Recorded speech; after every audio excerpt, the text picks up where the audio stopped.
We are live. We are live. What's up, world? We are doing today's real fun improv and stand-up comedy acts and everything else. So today is officially the virtual comedy Christmas and all holidays extravaganza. It is our 53rd month doing this, which is spectacular. You have many stand-up comedians, many improv teams from around the globe that do perform. So it's awesome. It's amazing. And we do have the amazing Mel Post right next to me. So what's up, Mel? Just enjoying my coffee in the holiday season. How about you? Doing all right. I do have some soda here, but that's all I'm drinking right at the moment. Only But soda? Nothing else? No right juice? now, it's early. It's definitely, yeah, no, that'll all get later in the show. But right now, it's just my soda. A lot of stuff to get this stuff going, getting it on around. But it's here now, and this should be a real fun show. Many stand-up comics and many improv teams, and it'll be a lot of fun. So we are just going to ask Mel right off the bat because we're going to do some banter. Those that have seen the show, we know we usually do banter, and it's all good here and there. So I'm going to ask you, Mel, just in kind of curiosity, for the Christmas, what have you done that you thought was a lot of fun for Christmas? Definitely my annual rewatches of Die Hard, Home Alone, and Christmas Vacation. Those are my top three. Gotta watch them every year. Watch some with a very good friend, watch some with family. So it's been great just, relaxing and taking a break from work. I did take the whole week off, which was nice. Oh, you took the whole week. I thought you Actually, worked one well, day. I guess I didn't get Monday off. I forgot about Monday. Monday doesn't exist. I block it out of my mind. I don't think about it until I absolutely have to. But how about So, you? I mean, to me, overall, with Christmas, it was real fun. I got to go see some family, and it was just great to see a great friend and all this other stuff. So it was a lot of fun, and just seeing where it takes you. It's good to count your blessings, not your problems, because it's so easy to count your problems. But I would recommend everybody to count their blessings. I do think Mel's in a deep space, which she was frozen, it looked like, but either in deep Hold on. space, at least there, but that might happen. Her connection in that area is not the world's greatest at the moment, or ever, really. Ever, yeah. I'm surprised how bad the internet is in Oklahoma City. I mean, it's not a small city, but somehow there are these like dead patches where there's no internet whatsoever, and you're like going into buildings like, can I please get on your Wi-Fi? And they're like, no, we don't have a bar to spare. It's like I feel like Elaine in Seinfeld trying to get a toilet paper. It's horrible. Okay, definitely interesting, and that sounds so old school, almost like I know '90s. Like, do you have a connection? Oh, Yeah, mine's breaking up, or what's what? yeah, they're living in the 90s out here, but like not in the fun, trendy way, like not in the baggy jeans and the old music. No, just no internet connection. That's the worst part of the 90s. Let's not bring that back. No, that definitely sounds like a major bummer. Yeah, like Sorry. walking around holding my phone to the sky, like I'm on a deserted island trying to get some semblance of a reception. Help! Somebody help me. Not That's fun. yeah, that's yeah, no, that definitely sounds like it'd be a bummer and a half. I am going to say, I mean, get a lot of, I get to watch movies with Mel a lot. Me and Mel have watched a lot of movies. What is that called? Watch parties? Watch parties. We do a lot of watch parties. So I will say, if watch party people are watching, it's been almost 5 years now. It's time to get with Oh it. yeah, the Like teleparty. it's Teleparty's the yeah. Oh, worst. teleparty. That's what I'm. Yeah, teleparty is mind-boggling how bad they are with that stuff. Yeah, I don't get it. Like, I didn't think there's no reason why they're so bad, but I know it's like the simplest things. Like I'll get stuck in an infinite loop of ads, or I'll get an ad and you don't somehow, and yours keeps playing and leaves me in the dust. And I'm the one paying for it, which is wild. Teleparty, if you're listening, please get it together. yeah, I mean, it really is a shame just how bad it works because you wouldn't think that it would work that badly, but they do, and it's just mind-boggling. So yeah, like right now, I am sharing the group chat that you're trying to do. It's just faster on the phone for some reason. I usually like the computers, but you could do more in one moment with this one, which is great.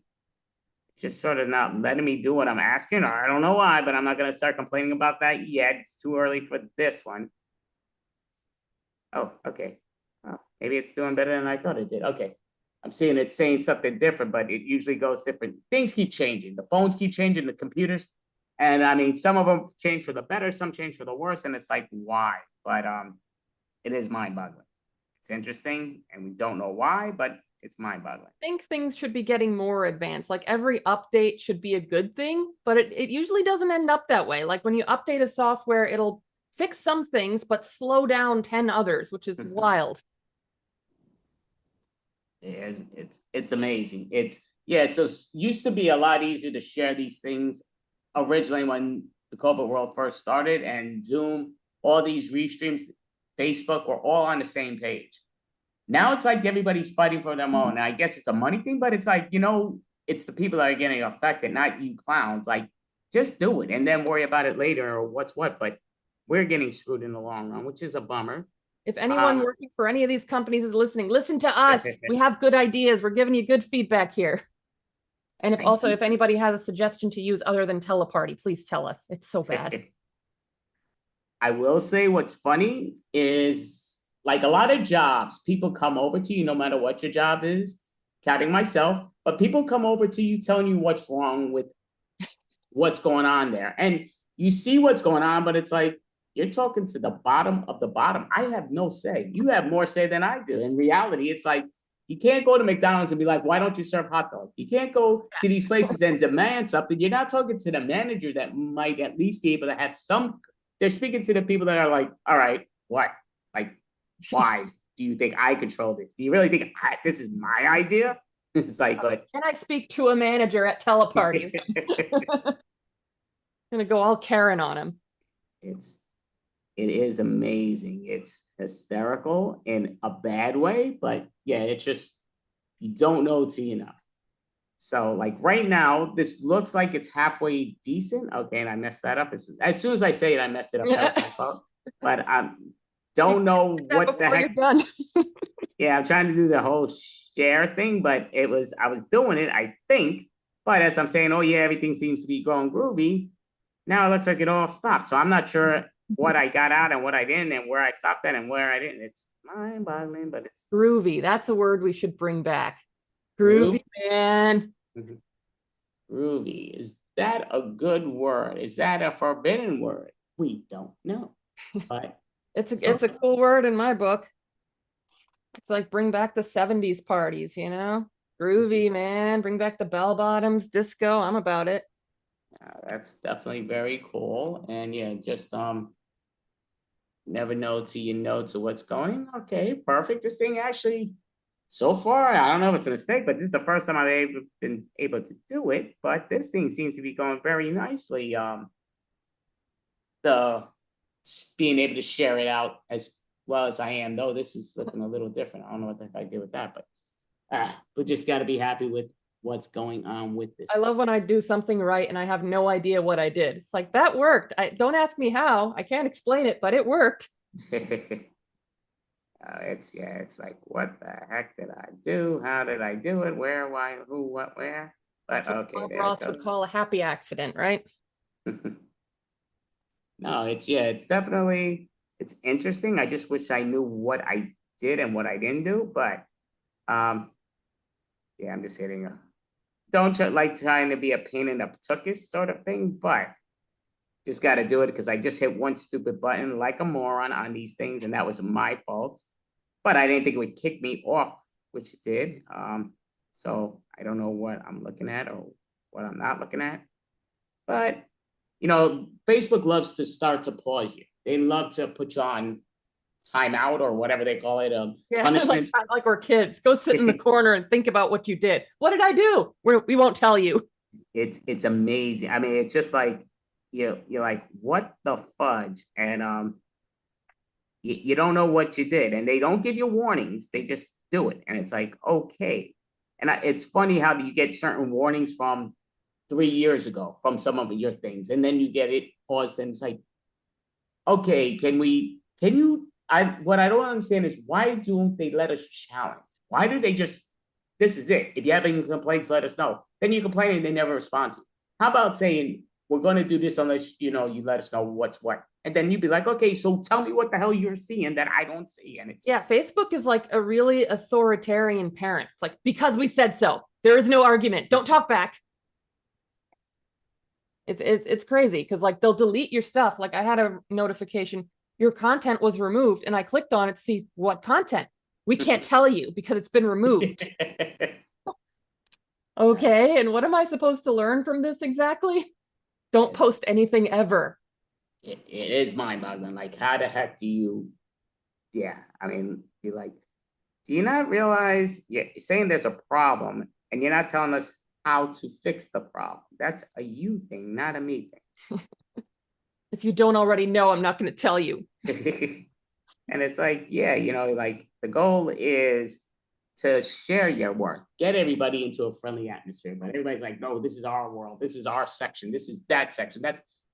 And then when you follow the rules, and now sometimes it is the groups themselves that are the certain administrators on it. It's like, what are you guys on? But it usually is the Facebook bosses, not the bosses, but whoever lets them take over that does all this BS stuff. And it's like, why?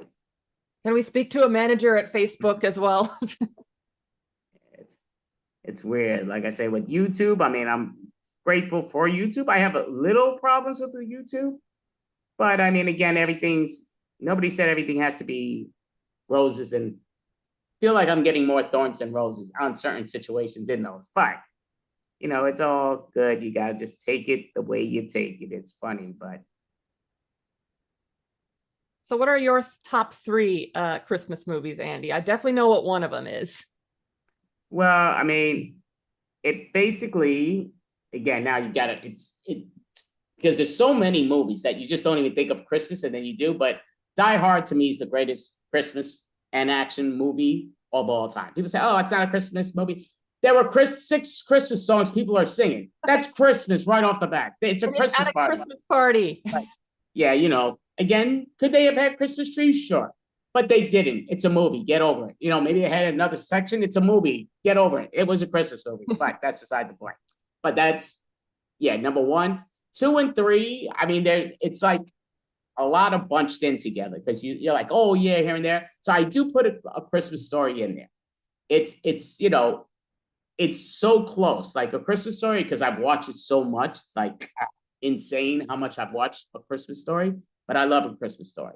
Does look like Mel's frozen once again. That's her Oklahoma City connection, but that happens. It looks like all Oklahoma City connections.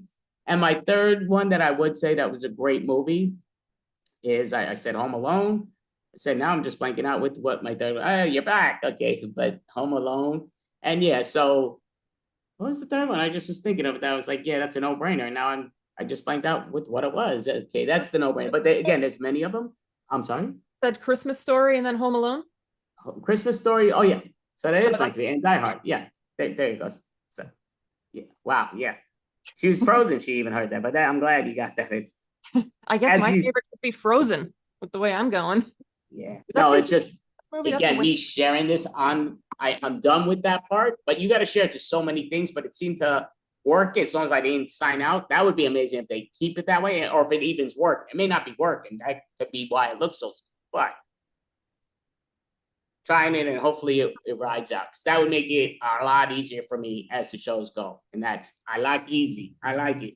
But so no, look at here. I don't know if you can hear the background on me, but they're like jackhammering upstairs. I mean, you hear it pretty loud here, but wow, they went right back to work. I didn't waste any time after the holidays. Yeah, no, they don't waste any time, and it's taking forever. It feels like, I mean, you're saying it's almost been 2 months and it's just one apartment. I mean, they're working on different ones, but it's like this one apartment's right atop my thing and they work from 8 to 5. So it's like, what? I do work overnights, but what the hell? Like, aren't I supposed to sleep? I mean, even if you work, I understand. I don't know. I don't get it. They should give me certain days, like, okay, let me know when they can and can't, if they're going to go back and forth. But can we speak to a manager? Yeah, I could go upstairs and complain to the people that are doing it. They'd laugh in my face, be like, yeah, okay, yeah, sure. Wrong people to tell, but yeah. Nobody thinks of the night shift It's going here and there. So how's the weather out where you're at? Oh, she's frozen again. See, it freezes a lot, a lot, a lot, a lot. It happens. We don't know too much in the afternoon thing, but I guess more people are getting connected or on and off. We never know. It's a good chance you'll see her on the phone very soon. Great chance in that actually, but connection on the phone is not perfect, but it's a bit better. Hey, welcome back, Mel. But yeah, so it's Oh, not I'm back. perfect. I was just But about to get my phone set up working here. yeah, Every that's time, what I told them, that you're probably getting your phone set up. But yeah, yeah, yeah. Like every time I threaten to put my phone on, it's like, computer, I'm about to shut you off. I'll do it, I swear. And it comes back. But yeah, the weather's all right. It's very foggy. So we didn't get a white Christmas. We got a gray Christmas. We don't get a lot of snow up here, but we got some nice fog. So that's Oklahoma. It's like, nope, best we can do is fog. We're not doing snow. How about you? all right. No, I mean the weather's cold. It's been cold overall. Today I don't think it's as bad today, but I think it's cold outside supposedly. I don't think it's supposed to be bad. Yeah, oh, it might be at the end of the weekend, and then it's gonna get better next week. I think I'm not sure. Like my apartment's half warm, half cold. Like it was freezing a few moments ago, and now it's getting warmed up here. So I don't know what the deal is. If the heat's one room is working, the other room it's not, and what's what. But it's all good. You know, you just gotta wear the sweater and the Christmas pants or whatever. So I had my Christmas sweater. I had my Christmas couple Christmas shirts here and there. So because we are probably gonna pretty much saying probably we are gonna make this into a 2 video thing because Facebook only allows the 8 hours and we're going over the 8 hours. So we're dividing it at the halfway point. So I might change my shirt at the halfway point just to the other Christmas thing. But Show I off. like this. Only This have guy's one. awesome. This guy's awesome for those old school people that know the Christmas movie. Who is it? You know this, don't you? Is With that the Rudolph the Red-Nosed Reindeer when he went after this guy. And he went after, well, he went after Rudolph and Santa Claus, and but Is it got the his name. Abominable Snowman? No, no, I forgot his name. Yeah. That the snowman I'll remember. No, he is an abominable snowman, but he's not. That's not his name. But that it's with the holy crap. I forgot. But it's been a long, long, long time since I watched this. But I mean, talk about many decades. But it just goes down to this is a great child cartoon. Back in the day, you had to turn on the TV and wait for it. Wait for it. Wait for it. You saw it coming on at Thursday, 8 p.m. You're remembering it because you're like, no, mom, you said we could watch this, turn this on, and what's what? And you only have like 5 channels you can go to. Today, everything's live streaming, live here, and you got 1,000,001. And those that have the TV channels, they throw it down your throat. Christmas in February, Christmas in March, April. Can't people enjoy Christmas? Can't they enjoy the other holidays? Separate them. You're allowed to. And it's like more and more. We know it's the money that everybody wants to make money, but to me, it's a big takeaway. Like you could do it where after, it used to be always after Thanksgiving's when you start putting your Christmas stuff up. But today it's before Halloween and people are selling more stuffing for Christmas than they are Halloween in these stores. And you're like, what the fudge? And it's just ridiculous. And it's like, I don't get it, but Yeah. I mean, I like the Christmas season, but it does encroach. It keeps encroaching on Halloween time, and I don't like that. Like, let me enjoy my spooky time. But I do like Halloween is kind of getting back at them by making Christmas horror movies, so I guess we can call it even. yeah, I think you're too generous. I definitely can't call that even. I understand they are doing that. Again, Nightmare Before Christmas opened up that door a bit, but to say even though, I mean, Christmas is pretty much owning almost every month of the year now. It's just insane. It's like it's big a takeaway, and it takes away from the kids' enjoyment of Christmas. So I will say one thing I do give credit to is Red One, the new Christmas movie with Brock Johnson. I give them credit because I think it's a good movie for all ages. Not saying it was a great movie by any stretch, but it's a good movie. Easy watch. You watch the movie, you know, I think it's on Netflix, but it's on one of those, or many of them, I don't know. But Red One, good Christmas movie that just came out this year. And yeah, you know, again, it's an easy watch. The kids can watch it, the adults can watch it, and it's really cool. Yeah, I enjoyed it as well, a lot more than I thought I would. And I really liked how they incorporated all the different Christmas lore. You had the reindeer, you had Krampus, and those were some beefy reindeer. Like, damn, they really put those reindeer on steroids. Humongous reindeer. But yeah, very fun because you get the Christmas, you get the action, and it's all comical, which was very cool, which I dug. And the other one, which is Jack Black's new movie that he's on Christmas. What is that called? It's called Dear Santa. Oh, Dear Santa. I think it could have been a great movie. I think it's very okay. He was great in it. Great in it. There are two people in that I thought were great, but I think they say in improv, don't search for the funny. They were searching galore for the drama. And it's like, you have a great, funny premise. Why demolish that with this stupid stuff? And then they go back to the extremely funny, then they go back to that stupid. And it's like, why? You're taking what could have been a great movie. Again, I think it's a 2-hour and 5-minute movie. And if they made it an hour and a half movie, it could have been a great movie. They could have cut out all that BS crap that they did to search for the drama for some reason. Just make it a great movie. And it would have been a great movie. Yeah, to me, with that. So I'm going to start doing some of these reviews online and all that stuff. I might even do that at today's thing. I was thinking of that in my head because I wasn't sure what my skit's going to be. I'm going to do a 10, 15-minute skit today later on. And I'm like in my head because my time's been going back and forth because people canceling. So I ended up being the last one on the show. Then the second to last one, switching somebody else's time. So I'm the third to last. Now I'm shot to very early. So I'll be on in a few hours, but it's just, so I don't even know where I'm going. So I'm like, oh, what the hell am I going to do? Am I just going to blah, blah. A lot of times I do my improv or what's what solo improv. And I'm like, okay, but I don't want to put that in with other improvs that we do and other does. But I'm thinking of doing movie reviews. That might be a good idea. Actually, you know what? I'll start that. I have 2 podcasts today, which is great. I'm going to be, our next act that does come on in about 8 minutes is Joe Hammer, and he does a lot of improv. So I will be doing a podcast style with him for a half hour.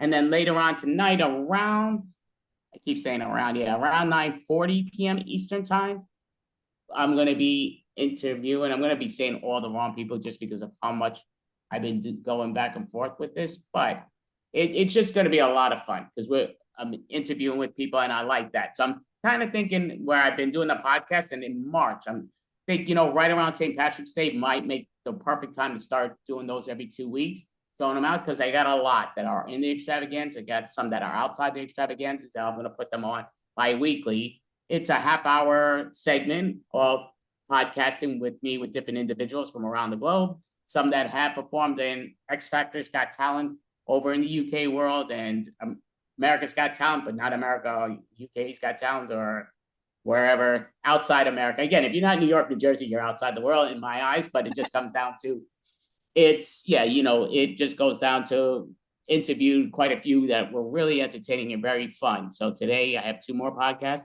and hopefully that's a lot of fun. I expect it to be. But what about your thing, Mel? Do you know yet? Because she's not sure if she's going on or not. She's just for the cold. She thinks it's going to be a blizzard out there. But if my brain warms up and thaws out, maybe. We'll see how much this coffee fuels my creativity. No, it's definitely all good. I mean, just for the way that things are going right now, just with certain acts and all this stuff, we just don't know what's the timings and what's going, and it's all good. I've been playing with the schedule, changing it up and up and up, but it's all good. So sort of thinking like right now, going into the warm zone to the cold zone, but it's going back and forth. It's playing switch over. Yeah, I'm surprised you don't have a hot drink to go with that. Usually you do the both. Yeah, no, I will have a hot drink later on, no question. It's just, because time flies. Like, again, I've been up, and again, because they do their noise upstairs, so you can't even go to sleep if you want to, but it's just like, so I'm like, okay, let me try to get certain things. So I've been cleaning up my place a bit, trying to get the notes straight here and there. It's kind of halfway here and there, but it's all good. So what are your plans for the new year, Mel? Well, I might head out to OKC Improv. They got some events going on. They got karaoke, and I can't resist a good karaoke party. So that'll be a fun way to ring in the new year. Not sure what song I'll do yet. I don't know if I'll bring back the Elaine dance. That's always a fun song. It's always fun when you have a song that has a dance to it, especially when it's like a niche reference that there's only one person in the audience that's like, hey, and you're like, hey, my man, you get it. So that's always fun. I might do that. How about you? You got any plans? Gotta work. That's my plan to work. So, if you work, it's a good thing overall that you do what's what. But yeah, so just, again, the new year, you just hope 2025 is a great year for us all. And, again, if you had a great year 2024, hopefully 2025 is better. And if you had a crap year in 2024, hopefully it's a better year in 2025. But I will tell people a great resolution for just about everybody, not saying everybody, but just about everybody. First thing, January 1st, look in the mirror and just say to yourself, I'm not going to be an asshole this year. And try your best not to be an asshole. Drop the hate, drop the ignorance, drop the stupidity. Again, they say common sense is not so common. Oh my God, it's so elite today. It's scary. It's like mind-boggling. Never that it was that common, but holy mackerel, it's going to another level. And again, to me, people should just enjoy life. You're allowed to enjoy life. And it doesn't mean you have to make somebody else's life more miserable to enjoy life. That's just stupidity. Enjoy life and share the wealth, enjoy laughters. They say laughing, it's like getting contaminated with laughter. I can't think of the right word. Infectious? Infectious. What was it? Is it contagious? Contagious, that's it. Yeah, contagious. So yeah, contagious. So laughing's contagious. So share the wealth and don't laugh at people, laugh with people. Enjoy it. It's fun here and there. I hope everybody's Christmas was great and their holidays are great if they celebrate different holiday and their new year. I know some people don't even celebrate the new year. They celebrate another new year later on and what's what, but I just hope everybody has an amazing time. Counting yourself, Mel. Thank you. I appreciate it. I feel like, none of us are bold enough to be excited about the new year anymore. Ever since 2020, we're just like, well, another year is coming. Oh boy. But yeah, that's a good resolution right there. Just don't be an asshole. People make it hard sometimes, but just to keep it in mind, don't be an asshole. Don't be an asshole. Easier said than done with some people, but yeah, it's mind-boggling where people just it's a shame, it's like a battle. Everybody's for themselves. You can enjoy the battle. It doesn't have to be a battle. You don't have to fight amongst each other. I'm like right now checking my thing to see if somebody, because they messaged me on this side thing too a lot that I have to check to see. Some people with the Zoom connections are having problems getting in with the Zoom connection, while others aren't having any problem whatsoever. really, So is it doing the password thing again? Well, that's what I'm checking. I don't know if it is. I think I sent everything else and I sent the password just in case, but I'm just seeing to see. I don't want to guess now and then not check this, and this would have answered my Zoom, come on, don't be an asshole, Zoom. Yeah, I'm not blaming Zoom on this. I'm not saying it's not. I'm not saying it is. It's probably not. Okay, so yeah. Probably not. Looking here, so let's see in there.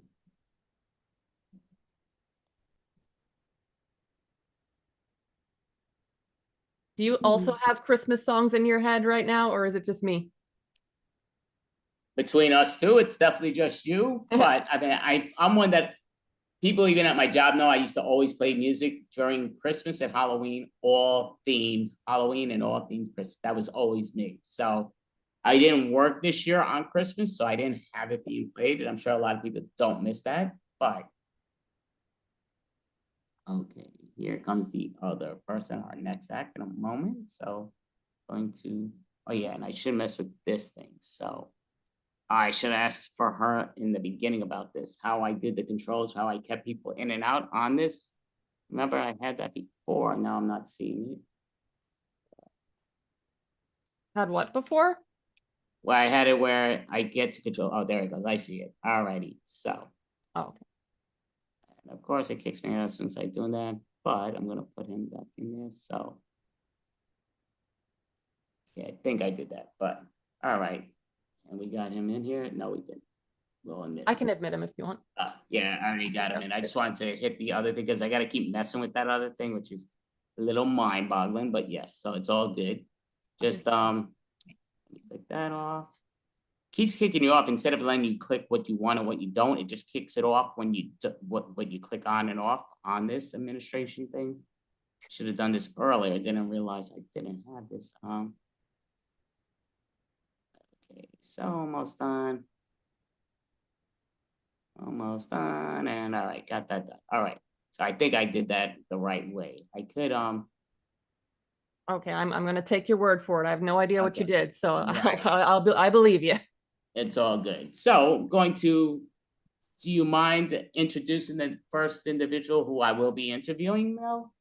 Sure. Up first is Joe Hammer. I need to bring up Joe Hammer. I think I did this thing right. All right. What's up, Joe Hammer? Great seeing you.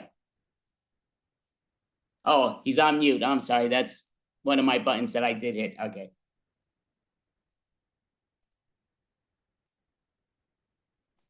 Clicking the button asks to unmute.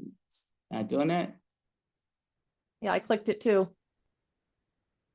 Can you hear it, Joe? Speak. Oh, man. Oh, still can't hear you, but you're not muted. Weird. Oh, that might be his connection. Yeah, so you're not hearing you, and you're not on mute on our side. Because it does say I could mute you, but I'm not, and we're not hearing you. It's a silent film. Silent improv, sometimes the best improv on the planet. Podcast, silence, that's a different one. That's a new one. We could create that one, see if that works. Nope. Nope. And yeah, this is saying, yep, nope. It has it as if you're on our side, but it's not getting through.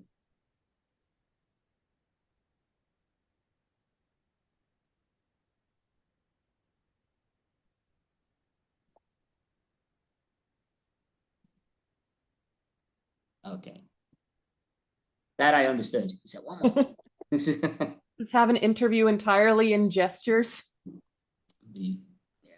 To do that's the translation. Well, I think what he's saying is, boom, going to be such a good podcast, but it still could be. Well, hey, you just have to have an imagination for it, you know? It's going. Yeah, once he's ready, he'll hop back on. The demonstration in object and space work. My object, that was my space, no? Instead of telling you, we're going to show you. We're going to do this interview entirely in object and space work.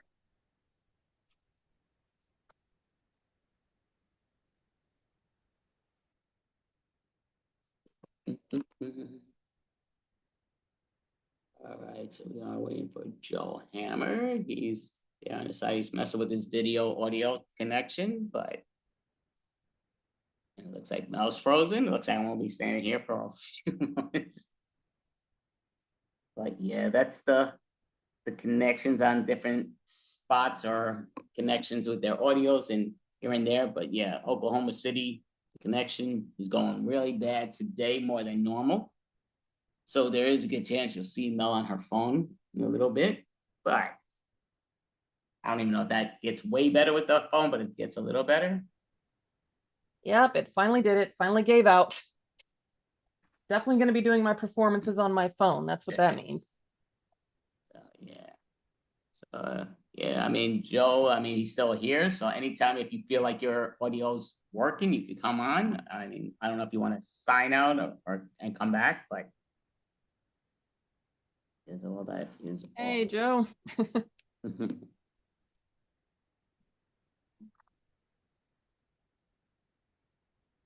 I gotta say, Joe Hammer is a cool name. That kind of sounds like a rock star name.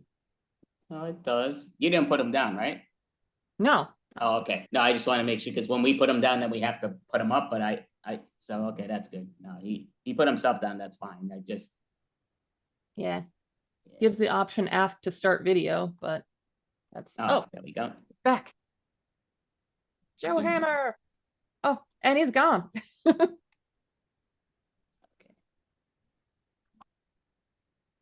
Yep, tech issues happen pretty much every time. Yeah, no, it definitely can happen. There's sometimes different connections for different people with Al, but Yeah, mine is definitely not doing great. I mean, I think I've frozen 4 times now. Yeah, I mean, you've done a nice deep freeze a few times, but yeah, it's You'd think my favorite always. movie would be Frozen, which is not a Christmas movie, it's a winter movie. Yeah. So anytime you're ready, Joe, you could hop on if you feel like your audio's up, but if it's not, yeah, we never know till we know, but yeah, it's.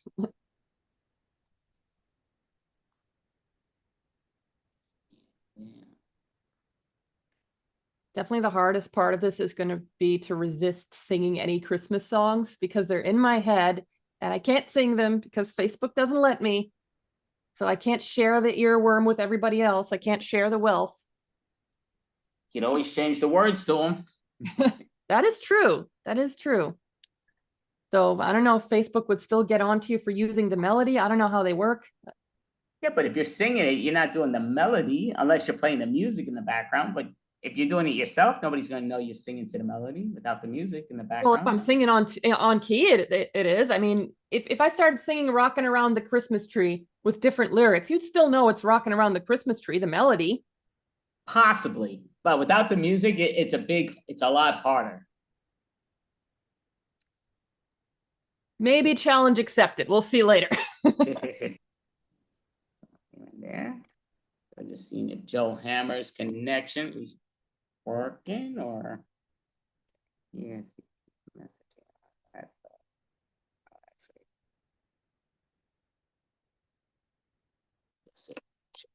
Can do this, but.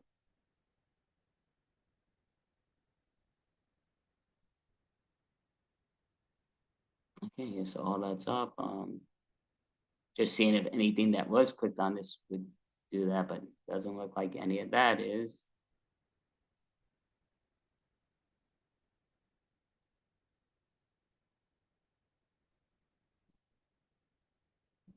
Hmm. Oh. All right, I'm So, back. well, okay. That Didn't was, realize yeah. you're off because I'm checking to see. Oh, you didn't even miss me. How rude. Now I was speaking, but I was just like, Yeah, I didn't hear any One, of it. two, 1, 2. oh, Check hearing one, you, two. Joe. Yeah. Hear you. All right. Hold on 1 second here. All right. So we'll almost have Joe Hammer back. So, Are we Yay. here yet? yes. All Yes. right. Perfect. So, Joe Hey, Hammer. hey, Great seeing sorry you. about that. I had a problem with my input device on my audio, so my apologies. No So harm, now no we're down to foul. 3 minutes. We're down to 3 minute interview. What do you got to say? So, what's up, Hi Joe? How are guys, how you you doing? doing? Doing all Good. right. I'm doing fine. Thanks for asking. I loved Mel's beautiful introduction. It's like, hey, it's Joe Hammer. Okay, thank you. I appreciate that round of indifference. That's good. Hey, No, man, I that was good. introduced you once. That's all you get.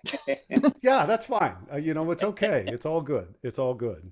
So here we are. It looks like Yes, everybody's festive over there. That's good. it's going. Yeah, definitely. So, did you celebrate Christmas or the holidays in general? Any holiday do you celebrate or? Yeah, I celebrate them all. My favorite's Halloween. I'm not a big Christmas guy. I was dating a girl that had kids, so I put the tree up for them. But in general, I don't go out of my way for decorations. I'm more of a Halloween guy, you know? Do love Halloween. What did you dress up as this year?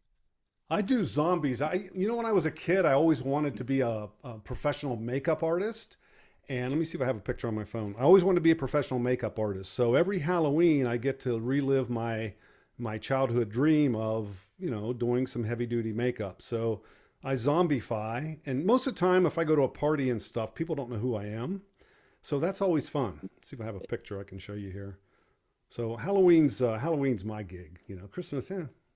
I mean, gifts are nice, but Halloween's my day. Oh, that's awesome. I love Halloween myself. I did dress up for the show for Halloween as Marilyn Monroe this year, so we had that on Oh, this online. But yeah, yeah, I had a situation one time where I dressed up like a woman, and the damn lipstick wouldn't. I mean, like left stains on my lips. So, yeah, no more women for me. To dress up as. So let's see if I have one here. So yeah, that. So how's things up there? Are you cold?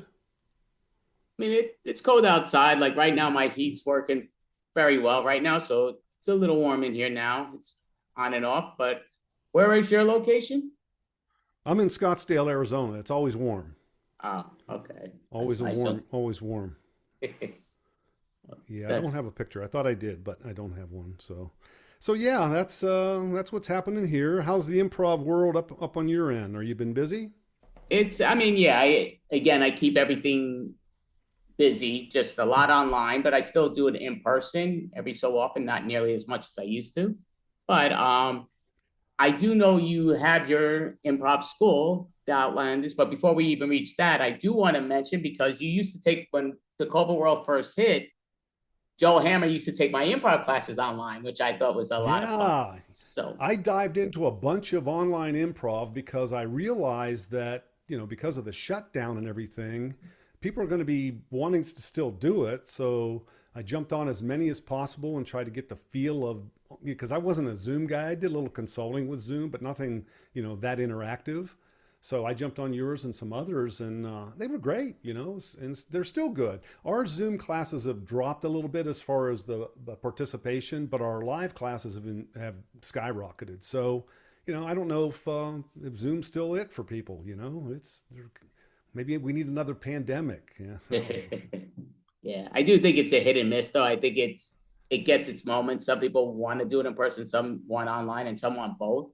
So that's pretty much what it is. Sometimes what Yeah. they're different animals, of course, but to me, what I do love about online is you can roll out of bed and be online. So, Yeah, yeah, time is and I money. And believe too. Yeah, when you're dealing with a class of 30 or 40 people in a live class versus 6, 8, 10 in a Zoom class, they get more screen time, they get more stage time, more notes, more everything that's necessary to really learn improv. So personally, I recommend Zoom, but some people just don't want to sit in front of their camera and do it. So it's catch 22. yeah, I definitely like both. I always tell people, I give a lot of advice on Zoom where I tell people in person and online, the difference that you should always take is speed it up online. In person, slow it down. Whatever you feel the object, feel the space, move 70% slower than your normal. That's a big and theater that we used to do a lot and tell people slow it down so much more. But online, I tell people speed up because it's one click of the button, you're gone forever. Where in person, it takes them time before they leave, but you could always bring them back. Yeah, yeah. And it's good too for someone who's new because they're not in front of a group of people they don't know, and they're in the privacy of their home next to their cat. So, it works out, but some people just aren't into it. So it's going to have to go through its courses. That's a definite. And I'm going to ask you now, Joe, Mel did mention it. You have a great name, Joe Hammer. I mean, that's kind of like a superhero name. I'm Joe Hammer. Yeah. Yeah. It's funny because kids remember it really well. Because it sounds like a cartoon character. And then there's people that think that that's like a made up name, right? And I'm like, no, that's my name. And then old people used to call me Mike Hammer because I guess there used to be a TV show with some kind of investigator, and his name was Mike Hammer. So yeah, it's a fun name. Yeah, no doubt. I mean, it's a great detective name, one of those, film noir styles. Hi, I'm Joe Hammer. Right. Yeah. Yeah, that's true. That's true. So what got you originally into improv? What was your first improv class where'd you take it? Why? Well, I started as a magician. I'm a sleight of hand comedy magician. I started at that, and then I was with some friends up in New York, and I come across UCB back when they were at what the hell was it? The Harmony Burlesque Theater. It used to be a strip club, and I went in and did classes there, and I really loved it. I loved it, and I kind of got away from it, and I got into stage hypnosis. I'm a stage hypnotist, so I started doing stage hypnosis shows. And then I moved out here to Arizona, and I got into some short form improv stuff. And I thought, I need to bring back my improv stuff. So at the short form place, I didn't do much long form. It was mostly just short form games. So I decided to open up the studio and, crack it loose. So yeah, I love it. I like it better than the other form. The stage hypnosis show was fun because you never knew what was going to happen with you're hypnotize people. Like I had one time a guy, I told people you're kung fu experts, and when you hear the music start, you're going to stand up and show us some of your kung fu moves. And kung fu fighting started, the song, and this guy stood up and he started jumping and kicking and doing shoulder rolls. It was in a country club and it was a carpeted floor, and he was doing shoulder rolls and jumps and kicks. I'm like, holy shit, this guy's going to kill somebody or himself, right? And what it was he taught karate in Korea when he was in the service, and it just reignited all that stuff. So you never know with hypnosis how your prospect or your client or your participant is going to react. So I like that. Magic comedy, same response. It's like a stand-up comedian. You're scripted. Your response from the audience is primarily the same, and it becomes boring after time. So that's what got me into stage hypnosis. But with improv, it's always new. With yourself as well as your troupe, there's always something new and something different, and that's what I like it the best. Yeah. That's awesome. So what ended up getting you into the improv though, from doing what you did first? What was your first saying, you know what, I could change this into improv? What got you into that? I don't know. I've always liked Saturday Night Live. When I was in New York and went into the UCB theater, I mean, it was a dump. I mean, it was pretty bad, but the talent was there. I mean, saw some of the guys, some of the instructors there. Matt Besser was there, Ian Roberts, Horatio Sands before he made it to Saturday Night Live, Adam McKay, those guys. And I tell you, it was just, I looked at it and I thought, this is kind of scary, but I like it because it brings something out of me versus me bringing something out of audience members. With the Magic Comedy Show or the Stage Hypnosis Show, I got to be on target with it too. And you do enough improv in Magic as far as audience response, and even with in fact, the hypnosis, Colin Mockery's doing a hypnoprov or whatever it is with a stage hypnosis now, where the hypnotist hypnotizes them and then he does improv with them. I thought, why in the hell didn't I think of that? But in general, that's why I like it the most, is because I got to be on as much as my participants, and that's a stretch for me. So I love it. Okay, that's definitely awesome. And who, besides, I'm going to ask you, which comedian did you love as a child growing up? Probably Rodney Dangerfield. I was in his club up in the city, up in your neck of the woods there, and he was such a great guy. His club was a little dive, small. He was always there and talked to people. Wonderful man, just a good human being. And he went through life challenges, and he turned that around from a paint salesman to a really well established and really, you talk about improv. I mean, this guy was on it, and so I would say probably Rodney Dangerfield. Yeah, by all means. He was great. I've been to his club 1,000,001 times when he was around 61st Is it Street. still? Right off Is it still? Is it still there? Yeah, it is.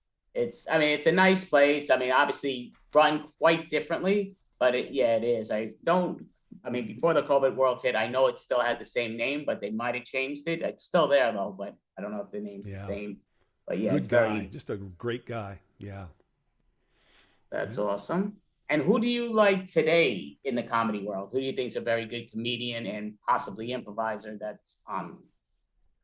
Well, there's a lot of them out there, but nobody has reached the level of Robin Williams and Chris Farley. Those two guys, I don't know. They had a not even a knack, just a God-given talent of just amazing work.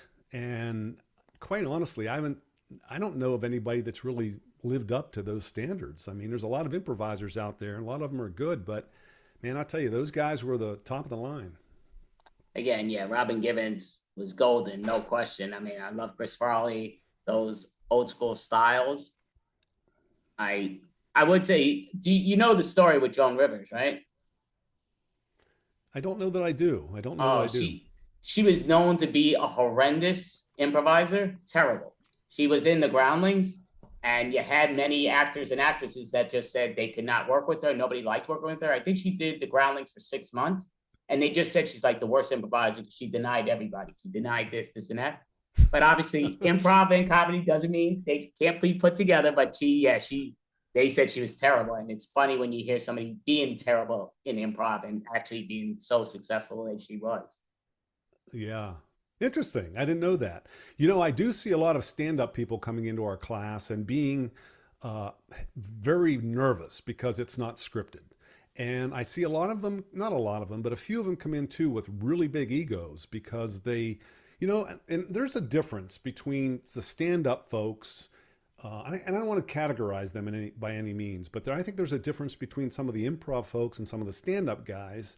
Improv guys tend to be just go with the flow and have fun and enjoy life. And some of the stand-up peoples really have a lot of personality challenges behind the scenes. And it shows up sometimes in class. And I've seen that with some stand-up people that have been in my class where their egos are weird. So yeah, it's a different animal. Stand up and improv are two different animals, and they bring in two different types of people too. I mean, I agree with you a lot. I mean, I do think it's great for comedians to join improv because it does let them learn how to roll with the audience, especially in person. But it also makes people, like, we have some comedians on our improv team, and I tell them, don't search for the funny. Del Close always said, don't search for the funny, and it means so much. Like, a lot of times comedians feel like it's me, so I got to make it. But in improv, you want them to look great, because if each one makes each other look great, it just hands each other that builds it. So yeah, the big difference. It's a big difference. Definitely, and it's different, but one, improv does make good improvisers become great team players in just about everything, in work skills and all that stuff, and it's awesome. Yeah, absolutely. Do you hear all that? That's the mechanics upstairs or the construction people upstairs in my building. They're just hammering away and I don't hear it. No, I don't hear it. Oh, that's good. Yeah, because I'm hearing that loud. I'm like, oh, this is good, but that's great. Well, you got evidently your mic or whatever you're using there is drowning it out, which is good. So that's good. That's perfect. Awesome. So you do run your school. Now, do you do more online or in person, or do you do the combination of half? Well, I would say probably 80% of what I do is, in the school, at the Outcasters Improv Training Center. And then the remainder is pretty much corporate work and a little bit of online. We do online once a week, and we shut it down for December because people are busy. But so I would say the majority is obviously live, but the corporate market is big. I'm doing a lot of corporate work. My second book was out called Blank to Brilliant, and it's about using improv principles in business. So it's really doing well. That's awesome. And I remember when you were coming out with your first book, before your first book came out, you were letting me know, because you were taking quite a bit of our classes, and my sister, you actually put in your book, with the little thing she was saying, and you asked me about it. And I kind of was, because you wanted it more. Yes, definitely. I would say get the book, and everybody can enjoy the book. I would say, what I try to do with it is to get people's experience with improv outside of just the entertainment side. And so we had a lot of folks that shared their experiences with how improv has affected them or affected their life or their work or whatever it may be in a positive way. So that's how that all came about. And after that showed up, then people start realizing, oh my God, I can use improv something outside of just being on stage. And then that's what led to the second book, as far as the Outcasters Blank to Brilliant. And it's all about how to use improv in corporate communications.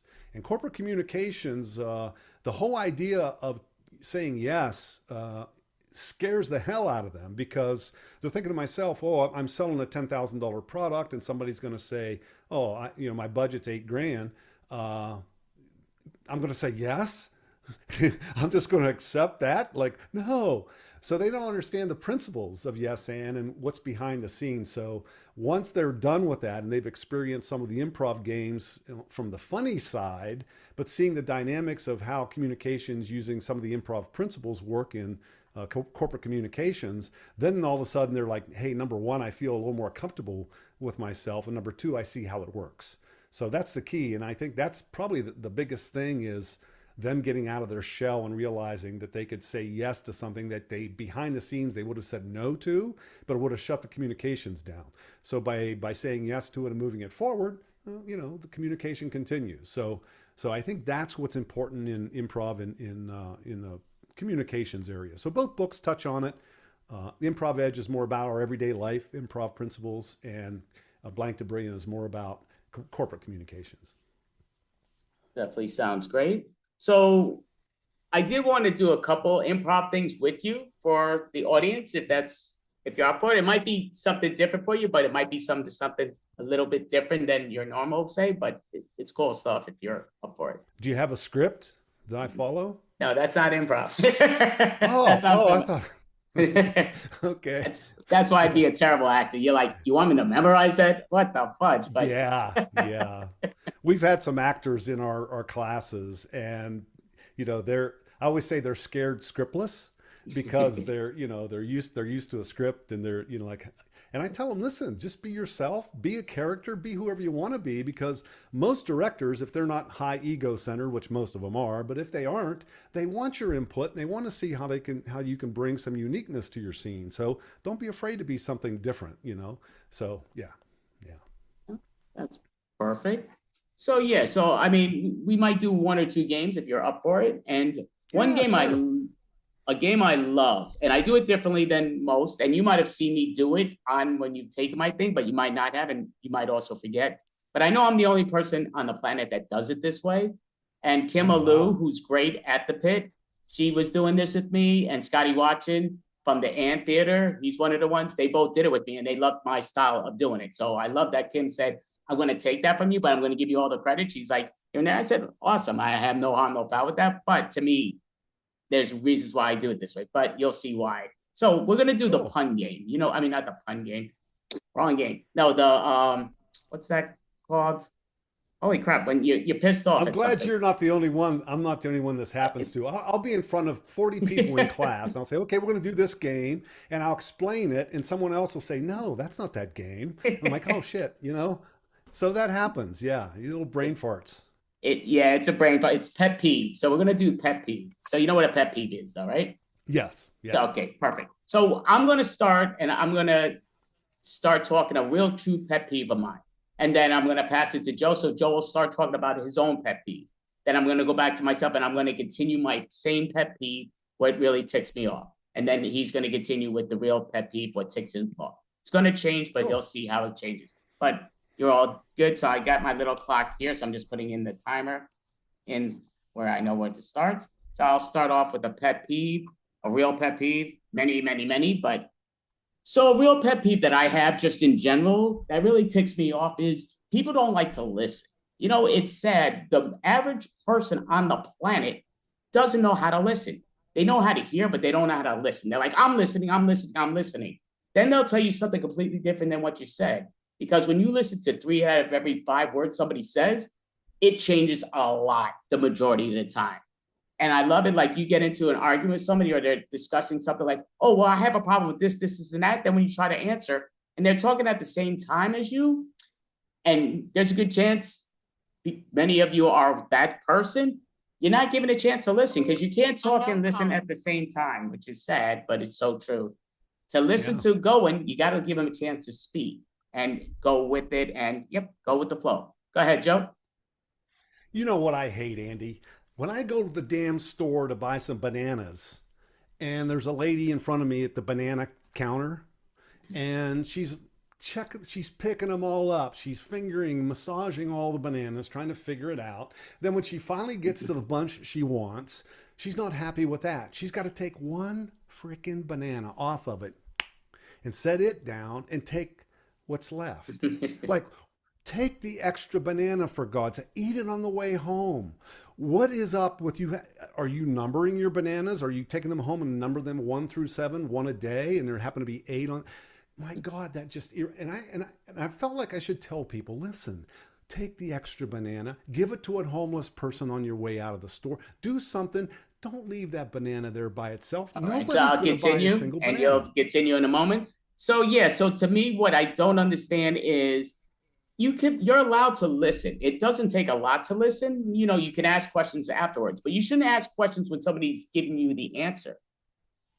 Because it's just like, again, many of my improv classes, I've done it where I'm speaking and then somebody's raising a hand. I'm like, okay, but I'm still, what's your question? They're like, I said, well, If you're giving me another 30 seconds, it would be answered. I'll take all questions afterwards, and people don't ask questions when they actually listen. It's scary, but so true in real life. Just so many things. It's kind of like, if you want to know the story, people say, oh, how do you get down to so-and-so place? So it might be Madison Square Garden. Oh, well, you need to, and then they start talking as you're speaking and like this. Okay, so I didn't get, it's okay to listen. You're allowed to listen. It's really, things go so much easier and smoother for you and the other person when you listen. Continue, Joe. Yeah, you know, so I just have to divorce myself of this whole banana issue because it's irritating. And but you know what happens? I walk over and I go over to where the eggs are. And granted, there's somebody, probably this lady that's looking at the bananas, probably her husband. He's looking at all the eggs. He opens up every one, making sure none are broke. Why do that? That's common. But he's checking size, like, oh, which one of these is going to have the biggest eggs? Some people spend minutes there. I mean, sometimes longer, trying to figure out the best purchase of their eggs. Dude, it's a dozen eggs. Take them home, scramble them up and eat them. Don't worry about it. If one is a micro centimeter bigger than the other one, who gives a shit? It's an egg. Make an omelet. Get over it. Okay, perfect. So now I'm going to continue. Now I'm doing the opposite. I'm going to praise what I've been just saying is my pet peeve. I'm going to praise. So you're going to praise about the banana problem. So to me, why do I have to listen to every word that is being said to me? No reason to. I could hear you. That's fine. Why do I need to listen? I just need to hear some of what you say. And if I'm wrong, so be it, I'm wrong. Then, you know, listen, we could be wrong together. We can have fun and take it where it is. Why do I need to listen? You know, most people, it's just like wasting words. So let's have fun. That's why, you know, so many people use the smartphone. The reason they call it a smartphone, because it's smart. So you're busy with the smartphone as you're talking to other individuals and drive at the same time because you're allowed to. Because you don't really need to pay attention. You just need to do. Do is fine. You don't have to pay attention. You don't have to listen. You just need to hear. Just be in the moment and be partially there. You don't need to be full-time there. So now give us your opposite pet peeve. You know, I looked at this lady with the bananas and I thought to myself, you know, I'm being too critical. I should be more like that. I should be counting my bananas. And if there's 7 days in the week, why in the hell would I want to take 8 bananas? Take 7, one a day. I get all the intake of whatever they provide me. And, you know, I think it's probably smart. But I'm just having challenges. So my goal is when I go to look at the bananas, I'm not going to break them off and set them down. I'm going to find the 7 banana bunch and I'm just going to pick it up and walk away. I'm not going to go into detail about, oh, this is 8 and I need to take 2 away or 1 away or 9, you know, whatever it may be. I want to be comfortable knowing that I have 7 bananas, 1 per day for an entire week. I think it's great.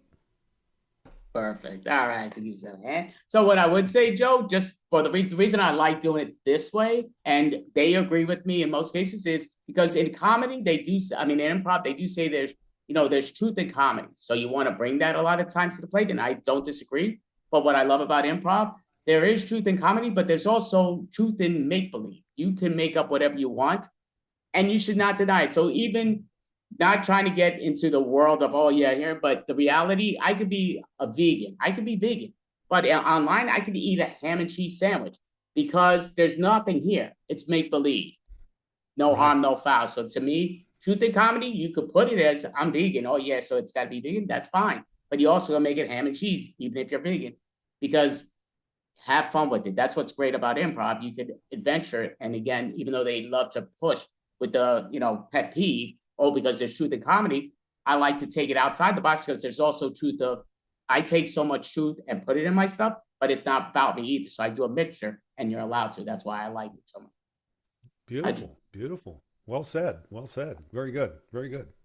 Thank you so much. So Joe, going to ask you in general, so you've had 2 books now. So can you let us know a little bit about that second book? Because this is the first I was hearing about the second book that you came up with. Yeah, it's called, hold on, let me pull this up here. It's called Blank to Brilliant. And the idea of Blank to Brilliant is taking improv principles that are used in improv each and every day, listening, the yes and principles, I mean, pretty much everything, and plugging it into corporate communications because most communications in corporate world in the business in general there's a lot of negative where, a prospect will ask a question and you go into somewhat of a denial.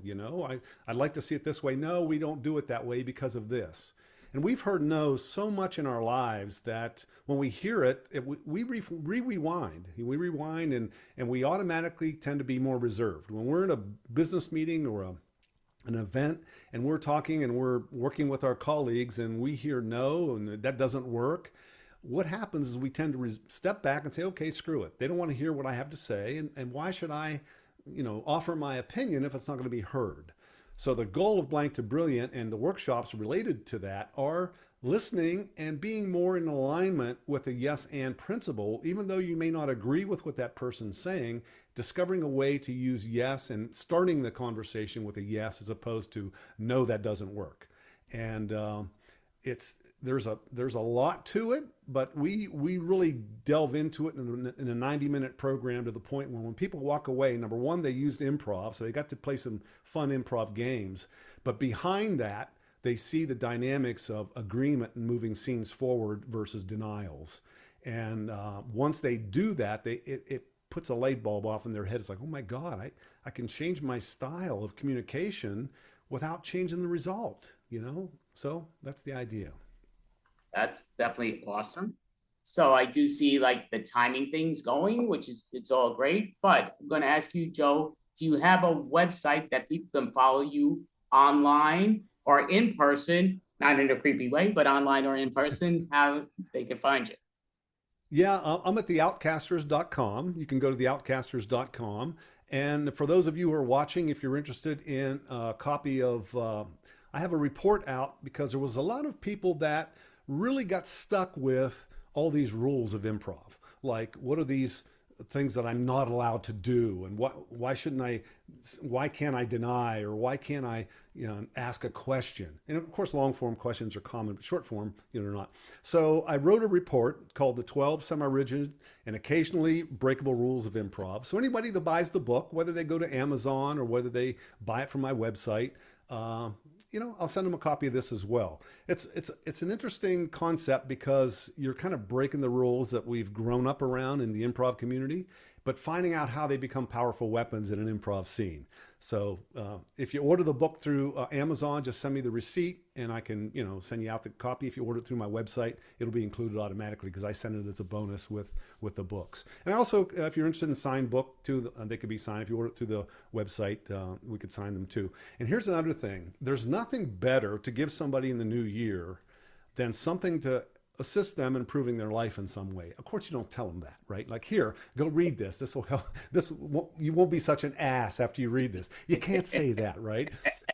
One of my other books is called The Unconscious Authority, because when I did hypnotherapy, there's a lot of stuff in our past that causes us a lot of crap in our adult lives. But in any event, whether it's The Unconscious Authority or Blank to Brilliant or The Improv Edge, you're giving somebody something that they can put to use in their life. So improv is something that I've given the people the book, like, oh, I can't do improv. I haven't, yeah. And then they read it and they're like, oh, this is kind of cool. I could probably do this. I'm going to use the yes and principle at work today and see how that plays out. And they, they start developing themselves in a different way. So no better way to start the new year than giving somebody you love a book about improv. So for what it's worth. Thank you so much. So yeah, definitely, link up with Joe at outcasters.com. Definitely, yeah, I would say buy his book, Amazon. They're not expensive. Buy a book, and yeah, you might learn something or two, and yeah, learn a bit about improv and the outside world, that it does bring a lot into the table. Also, if you're in his area, go see Joe Hammer and the Outcasters and join an improv class. And he does it online also, so you could always join it online, and it's a lot of fun. It's definitely great speaking with you, Joe Hammer. See, I do think he needs to become a vigilante. We need Joe Hammer, the vigilante, but no, it's great. But good stuff. Perfect. Good stuff. Thank you so much. Thanks for having me, Andy. I really appreciate it. And Happy New Year to everybody. Mel, good seeing you. And hopefully we'll see you all again real soon. All right, Joe Hammer, folks. And yeah, definitely get his book. And yep, just join this thing. Thank you so much. All right, guys. See ya. You too. Yeah. Bye now. All right. So, you know the deal. We do have. If you don't mind, would you mind making it so I can turn on my phone camera? Okay, so, oh yeah, I'm gonna put you all on. That's what I was about to say. But All yeah, right. so I'm gonna put you all up because I put everybody down. But so I am gonna introduce Haunted Armoire, and then you got totally control because she is co-host, but I gotta pause this so people's things don't pop on as we're talking. It does that all the time. But and like I say, this thing makes me go the long way, but that's all good. So where's the word? Okay, there we go. All right. So we are introducing the Haunted Armoire, and I think you're all good. There we go.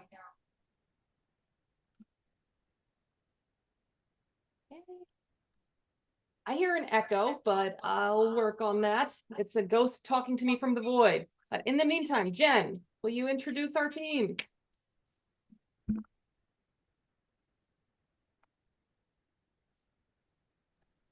I got you.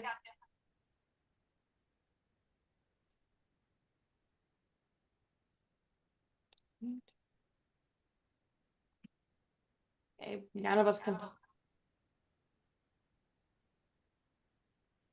There's technical issues in the void, but there shouldn't be because it is very spooky. And with that, I would like to introduce the Haunted Armoire. First, we have our spooky scribe, John V. And we have our lanky linguist, Mel Post. And I am the vaudeville voice. With that, we are going to start our game, which is the Armondo, which is a story based in truth or a lie. We never really quite know exactly where we're going to go with that, and it's always an adventure. So, Mel, would you like to start us off? Do you want to get a suggestion from Andy? What would we like to start with? Oh, Andy is on it. Ooh, mistletoe. All right, so I've never really gotten the whole mistletoe thing, but I think that's because, mistletoes have been invented for a specific reason, and that's it's actually invented by Pepe Le Pew. Nobody knows this, but Pepe Le Pew invented the mistletoe to try to get kisses because, Pepe Le Pew, he's kind of a coercive guy like that. Pepe Le Pew has he's got his sneaky little ways. So he invented the mistletoe, and at first it didn't catch on, but a lot of couples started grabbing onto it. They thought it was fun, but now it's led to some awkward situations, especially for anyone who's met Pepe Le Pew. Well, I mean, Pepe Le Pew did learn his lesson one day when he ran into some other Christmas characters under the mistletoe that you definitely don't want to mess with. Like he ran into John McClane from Die Hard, and well, you know how that ends. You don't mess with John McClane because yippee-ki-yay, mother fluffer. So if you run into John McClane or any character like that under the mistletoe, you better just wait for him to shoot the mistletoe with a machine gun because ho ho ho, I've got a machine gun now. So the mistletoe is, it's really what you want it to be. It can be a prompt to kiss your lover, or it can be a target practice. It could be, food even. Like some squirrels actually subsist solely on mistletoe. And the fact that people are using it for such a frivolous purpose makes the squirrel community very, very unhappy. Like the squirrel in Ice Age who's always looking for nuts. Well, that's because everybody took away the mistletoes. It's just wrong. Let's just, leave the mistletoes where they are and stop with these silly, silly traditions. Hi, this is a bit embarrassing, but I've come to you because I would like some advice on my love life. Ah, yes, I have definitely been watching you, and I think you need some You help have. with your love life. Yes, I've You've been I've watching watched me. you flail date after date after date, and Oh, it's yeah, it's sad. But John, I think one of the yeah. things that will help you is if you use this invention that I came up with recently. It's called mistletoe. Mistletoe. Okay, that sounds a bit dangerous. Is that like a missile? No, no, no, no. It's actually so it sounds a little bit like that. It's kind of Yeah, I was it's kind of kind of wondering about there. dramatic. But it's actually something really gentle. It's something that you put in the doorway, so that way when people come in and you see them, you have permission to kiss them. Permission from who? from everybody because it's just You see, the problem is, you see, one time I was going on this date with a girl. You'll have seen this. And I kissed her, and she gave me a slap. I'd got permission from her father, but not from her. So Oh, ever since okay. then, I've been really making sure I know who I've got permission from. Okay, okay. So the mistletoe is kind of a new invention, so we sort of put it together. And Yeah. one of the things that works about it the most is that it's blanket permission to kiss whoever you want. Like if you want to kiss Santa Claus, you can kiss Santa Claus. If you want to kiss other people, you can kiss other people because the mistletoe is right there and it's a beacon for everyone to see that it's okay to kiss. That sounds interesting. You said it's a new invention, though, so does everybody know that that gives them permission? That gives me So permission to kiss them?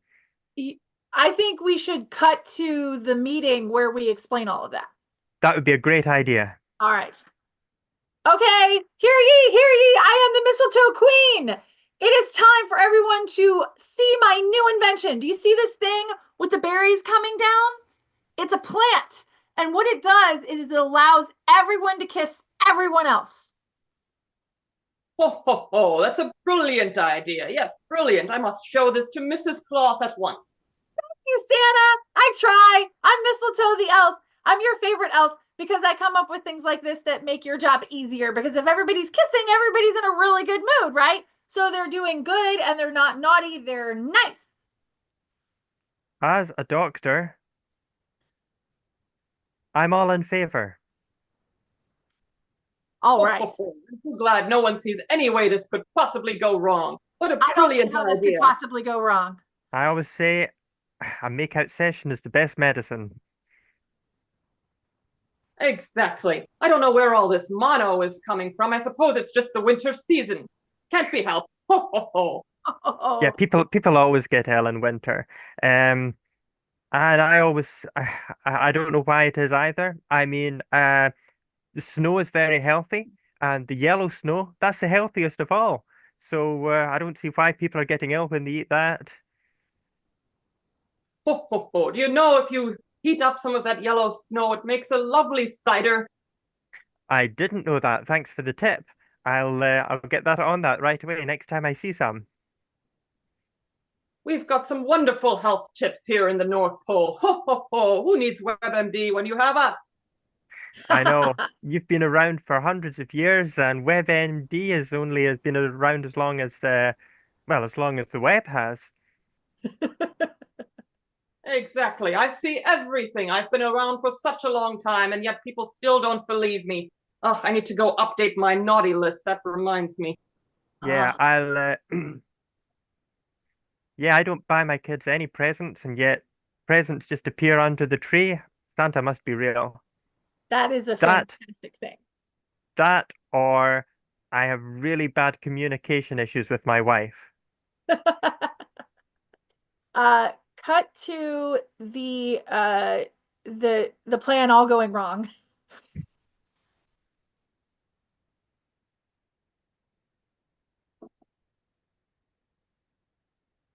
Oh, you know who just tried to kiss me? One of my elves. Why, the absolute nerve. I only wanted the mistletoe for Mrs. Claus, not them. Oh. Okay. Well, maybe we could just use it for the humans. Yes, yes, that's a good idea. Though I do run into some adults when I hop down the chimney, and well, I've gotten into some awkward situations, I should say. I don't want to encourage that. Okay. Okay, Santa. Let's see. So if we just make it for the Oh, I know. We could just put it in the swingers' stockings. Ho, ho, ho, brilliant idea. I've been trying to think of what to get those people. So mistletoe will just be for swingers. That's why you're my head elf. You're such a problem solver. Maybe I should take you with me around the world. How would you like that? Ooh, I think you might fit a little bit better down the chimney than I do as a little elf. are you talking about would be you. Well, no one can be me, but you know, I'm getting a little up there in years and I've been eating a lot of milk and cookies and I could use a little extra help. Oh my gosh, I would love to help you, Santa. Oh, I sure do love that. I can't wait. Let's go right now. Let's get in the sleigh. Okay. Cut to someone's mommy who wants to kiss Santa Claus, but unfortunately meets the elf instead.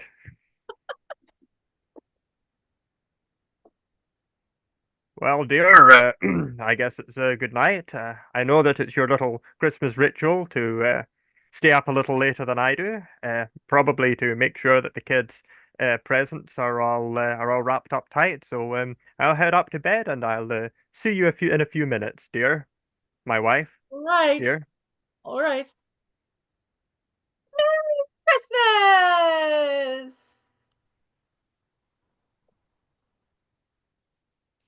I'm Mistletoe the elf.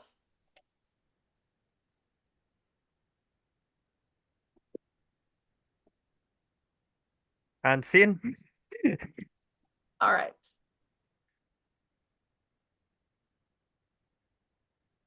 All right, can we get another suggestion? Igloo. John, since you're unmuted, did you want, or Sure, yeah, I'll go with that. Got another suggestion for porridge from Hilary Kane. We can maybe do that use for a that? third suggestion. Okay, an igloo. Now, what many people don't know is that the more cold you are surrounded by, the hotter you actually become. Now, the good folks in the frozen north understood this, and this is something that the rest of us should probably learn from. You see, they built their houses out of snow and ice. When they got inside, the place was as warm as an oven. Um, Meanwhile, their neighbors, they were building their houses out of animal furs, and when they got inside, they were not nearly as warm, and well, they all died out, or those of them who survived went and stole the snow and ice houses from the people who had built them. So nowadays, in the winter, we tend to put fires on and turn up the heating and so on. But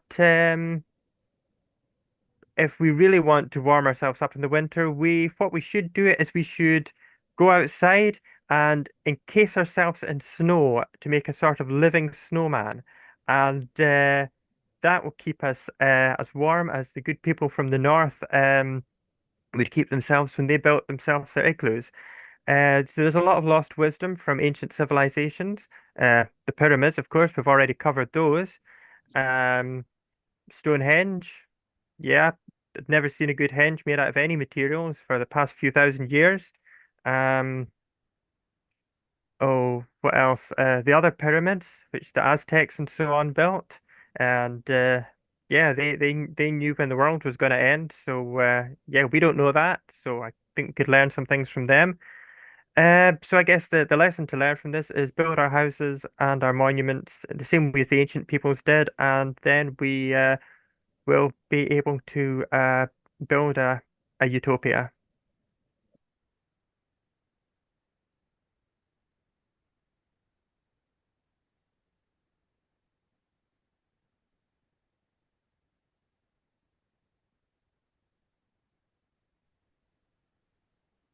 all right, it's perfect. The first ever house out of ice. I love it. It's so crystally and shiny and glistening. I know. And it's beautiful. I hope it just stays exactly like this forever and never melts. How do we keep it cold, I wonder? Well, I mean, I hear that the penguins have an interesting way of doing this. Maybe we should consult with them. Here's a penguin right now.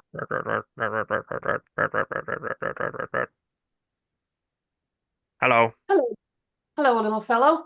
I was just wondering, how should we keep our beautiful igloo house pristine? Oh, well, that's easy. Um, you just coat it with the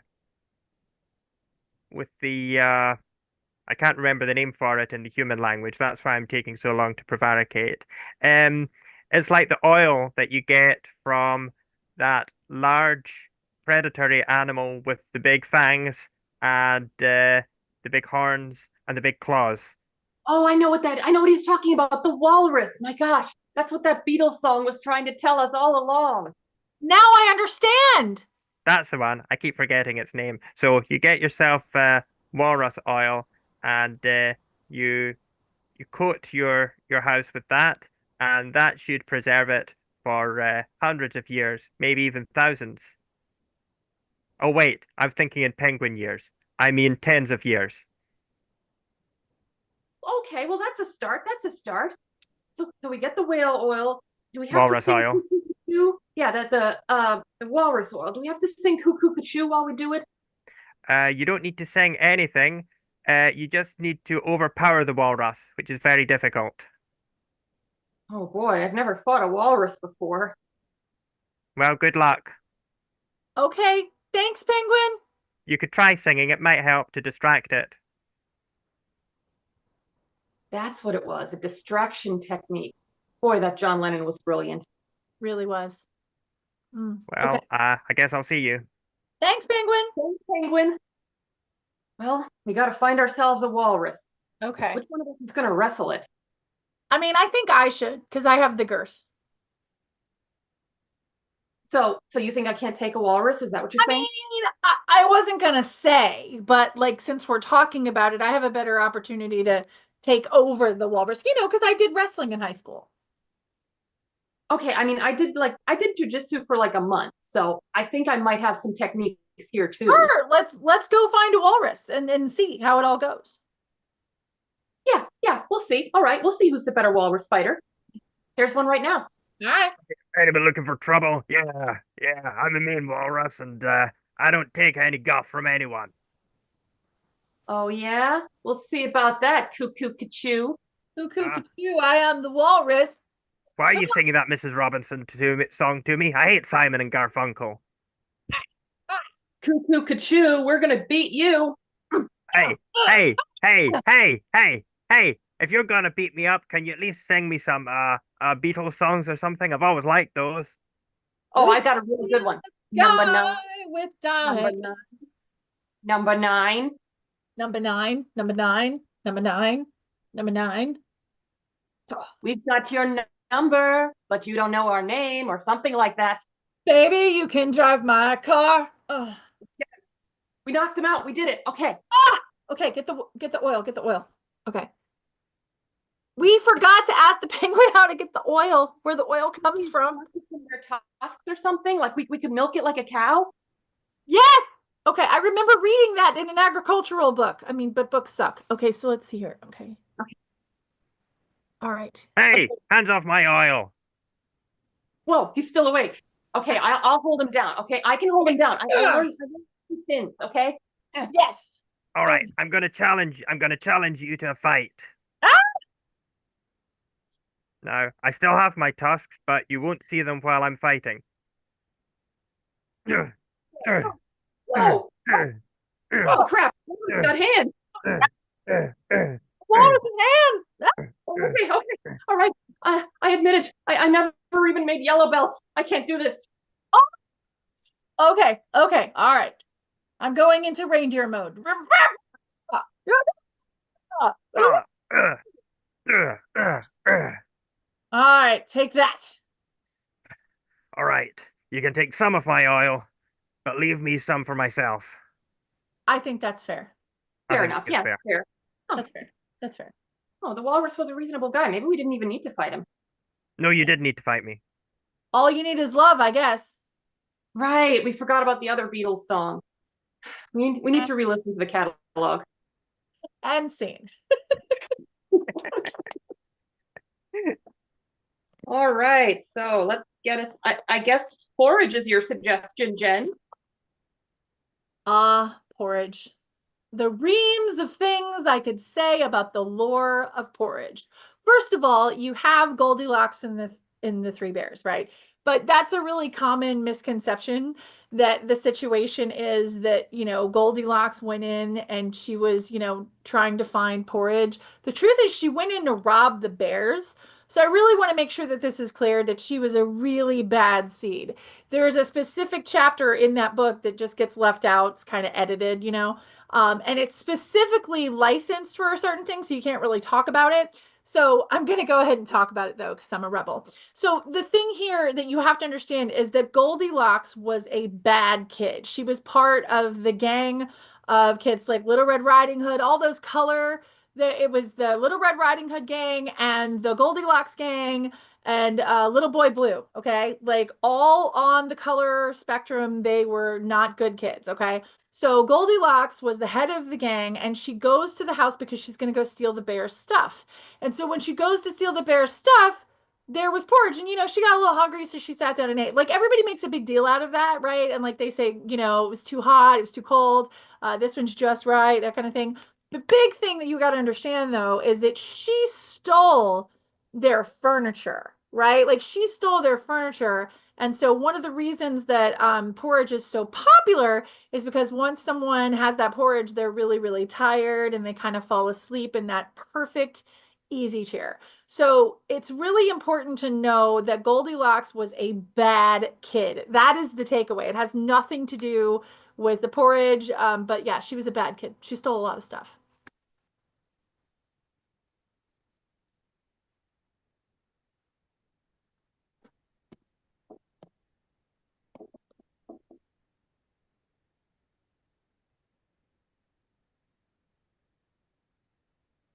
What do you mean I'm on the naughty list? How dare you, Santa? You're just gonna keep me in the dark here? I'm sorry, Miss Goldilocks, but I have some very powerful bear friends. Oh, those bears. Okay, so you steal from a bear one time. No, it wasn't even stealing. It was just borrowing. Oh, yeah? Well, I didn't notice you throwing that porridge back up so they could eat it. Well, it was really good porridge. I'm afraid really good porridge doesn't cut it. You know, I knew a kid once. His name was Little Boy Blue, and he stole an entire office building once because he said he really liked it. Well, I think a bowl of porridge is different than an entire office building. All thievery is equal in the eyes of jolly old Saint Nick. Well, I mean, an office building would be much too big. I want something that's just right. I can tell you what you're going to get, and that's a lump of artificial coal. I, Coal? That's too yeah, small. I used to give the bad kids real coal, but they kept using it for productive purposes. So now I'm just giving them artificial coal, the most useless gift of all. Oh, yeah? Well, I'm a pretty resourceful girl. I bet I could find a use for it. Oh, here comes one of my elves. Santa, what's happening? You're giving away artificial coal? Yes, I thought we'd agreed that. Yes, yes. I see that Goldilocks is here. Are we going to be able to get her from the naughty to the nice list? It's going to take a lot of work, a lot of community service. Oh, yeah? Well, I mean, I'd be pretty good at building toys. They wouldn't be too big or too small. They'd be just right. I bet you could use me in your workshop. Yes, I could. I was thinking you have committed crimes against Baranity, and therefore, for your community service, you should help Baranity. She could clean their house because she messed it up and destroyed it. She could clean their house, and she could clean the house of every bear in the North Pole. Oh, yeah. I'm sure that you'll make their houses look just right. Every house in the North Pole. I mean, that's a lot of ice caves to go into, and I'm a little scared of the dark. Yes, I know. That's why I punished you by keeping you in the dark for a few minutes. I Punishment know, fit the it's crime. terrible. I'm sure I heard that in a play somewhere. You can do it, Goldilocks. I believe in you. Well, But you believe in oh, me even more, don't you? Of course. Thank you. I need somebody to. I believe in you too, Santa, for what it's worth. Yes, but I don't think you did until you saw me in the flesh, so it's not worth anything. Well, maybe if I'd gotten more presents, I wouldn't have had to take those things. Well, I'll tell you one way you can get some more presents, and that's by doing your community service to the Bears of the North Pole. Elf, Yes. pass this girl a sweeping broom. Here you go. Here's your broom. It's magical. It It's cleans magical? it in half the time. You can do it. I believe in you, Goldilocks. Well, all right, I'll give it a try. All right, off to my first bear cave. Cut to the bear cave. What are you doing in my house? I'm just cleaning. Santa gave me the job. I'm your new maid. Really? I have a maid now. Wow. In my whole bear life, I've never had a bear maid. This is fantastic. Please sweep. Well, it's just this once, you see. I have a lot of bear houses to get to. Probably as many houses as Santa does on Christmas Day. Well, my friend Gertrude over across the way in her bear cave, she could really use some help. Oh my gosh, my floor is completely clean and my dishes are done. Cool. Would you say it's Oh, just right, isn't it? perfect. Cut to another bear cave. All right, Mrs. Bear, I'm putting this mistletoe up in the doorway. Okay. I'm sure nobody else is going to come in here except for the two of us, so we won't be obliged to kiss anybody else. No, I Oh, great. Looks like we're going to have to kiss this blonde human. Oh, hi there. Don't mind me. I've just been told to do some sweeping, some cleaning up house.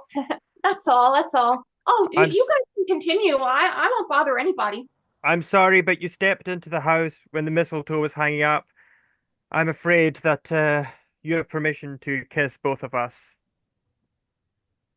Well, I think I'll pass on that. You guys have, awfully big teeth and wet noses, and I've never really wanted to kiss a bear before. What if we did what if we did a finger kiss? Like here, finger kiss. Finger Okay, kiss. those are some big claws. Just please be careful with Oh, those. oh, the claws is retracted. There you go. It's no claw. Okay, I suppose that's all right. All right. Here. Oh boy, boy. There you go. Retract the claw.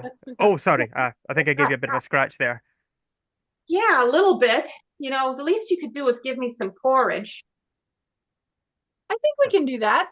I don't know. I've heard stuff about her. You got a whole pot over there. Give her some porridge. She's doing good work. Okay, but only one ladleful. Boom. Only one? That's a little small. Well, so is the cut on your finger.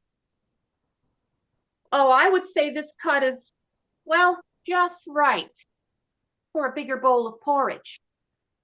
Do you think that? Should we? Do you think she's? I think, yeah. She's a good doing negotiator. Okay, 2 ladlefuls. There you go. Pour those into this. Thank you for the bowl, and that's your payment for the sweeping you've done. Look at our house, Rodolfo.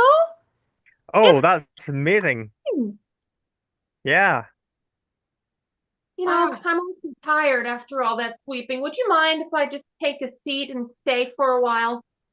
Not at all. Have a seat. Yeah, sit down. All right. No, too small. Over here, this couch. She's very Whoa, too picky, big. isn't she? She's very picky, isn't she? Are you talking about me? First of all, Yeah. I'm not picky, okay? I'm just exacting. Santa doesn't like that about me, but that's why your house is so clean. Oh yes, I'll need to. You're. It's. What does Santa have to do with this? Is he the one who told you to clean our house? Well, yeah, it was supposed to be my community service to get off the naughty list. Oh well. I better give Santa a call and let him know that we've already given you 2 ladlefuls of porridge. So Oh, come on now, Rodolfo. Don't be a bear about this. I cannot change my ways. No, if you tell him, I'll never get on the nice list. Well, you should have thought of that before you asked for 2 ladlefuls of porridge. No, don't do that. She'll have a terrible Christmas. You're making her cry. You know you can't stand it when someone else cries. I can't stand it when another bear cries. I'm okay when humans cry. And scene. All right, and that is our set. Thank you. You. Perfect. So before we break out, we will ask around and see what's what. So gonna ask you right off the bat, Jen, what'd you do for the holidays? Oh my gosh, we did a whole lot of nothing. We opened some presents, we ate some hot cocoa, and watched It's a Wonderful Life, which is one of my favorite things to do.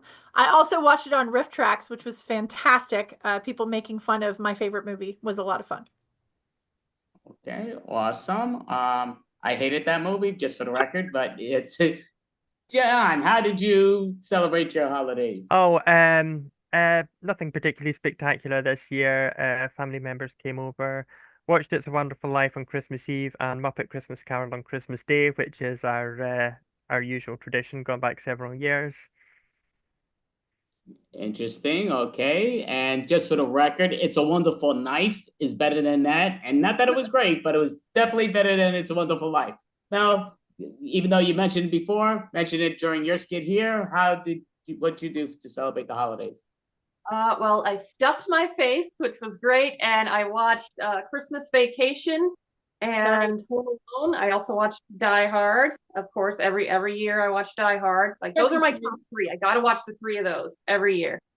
Perfect. Smart move on that. No question. So I am going to ask you now, Jen, one more thing. Do you have a website so people know when to find you in person or online when you're performing with the Haunted Armor or otherwise? Yes, the best way to find me is on Instagram at The Boss of Balance. It's listed there in my Zoom. I also do some on-air stuff for the Friday Phoenix, which you can find there as well. And I'm doing a children's book about body positivity that's going to be released sometime next year. I'll keep y'all posted. Cool, awesome. And how about yourself, John? Do you have any website that people know how to find you in person or online or Haunted Armor? I have an Instagram, so that's GV, my initials, green, the color, Darmok, the Star Trek episode. GV, green, Darmok. All right, perfect. And Mel, let them know how to find Melicious online. I would put up my background, but unfortunately I'm on a phone, so we'll just have to improvise. You can find me at mel.licious on YouTube. Check it out. Perfect. Definitely check it out. So thank you all, Haunted Armor. Great job. I wish you all Merry Christmas, Happy Holidays, and an amazing 2025. You too. Thanks, Andy. And you. So much. Thank you. Yes, great ones. So now, would you like to introduce the next individuals? Yes, up next we have Puget Sound. Puget Sound, is this up? I think it is. Yes, Puget Sound, come on up.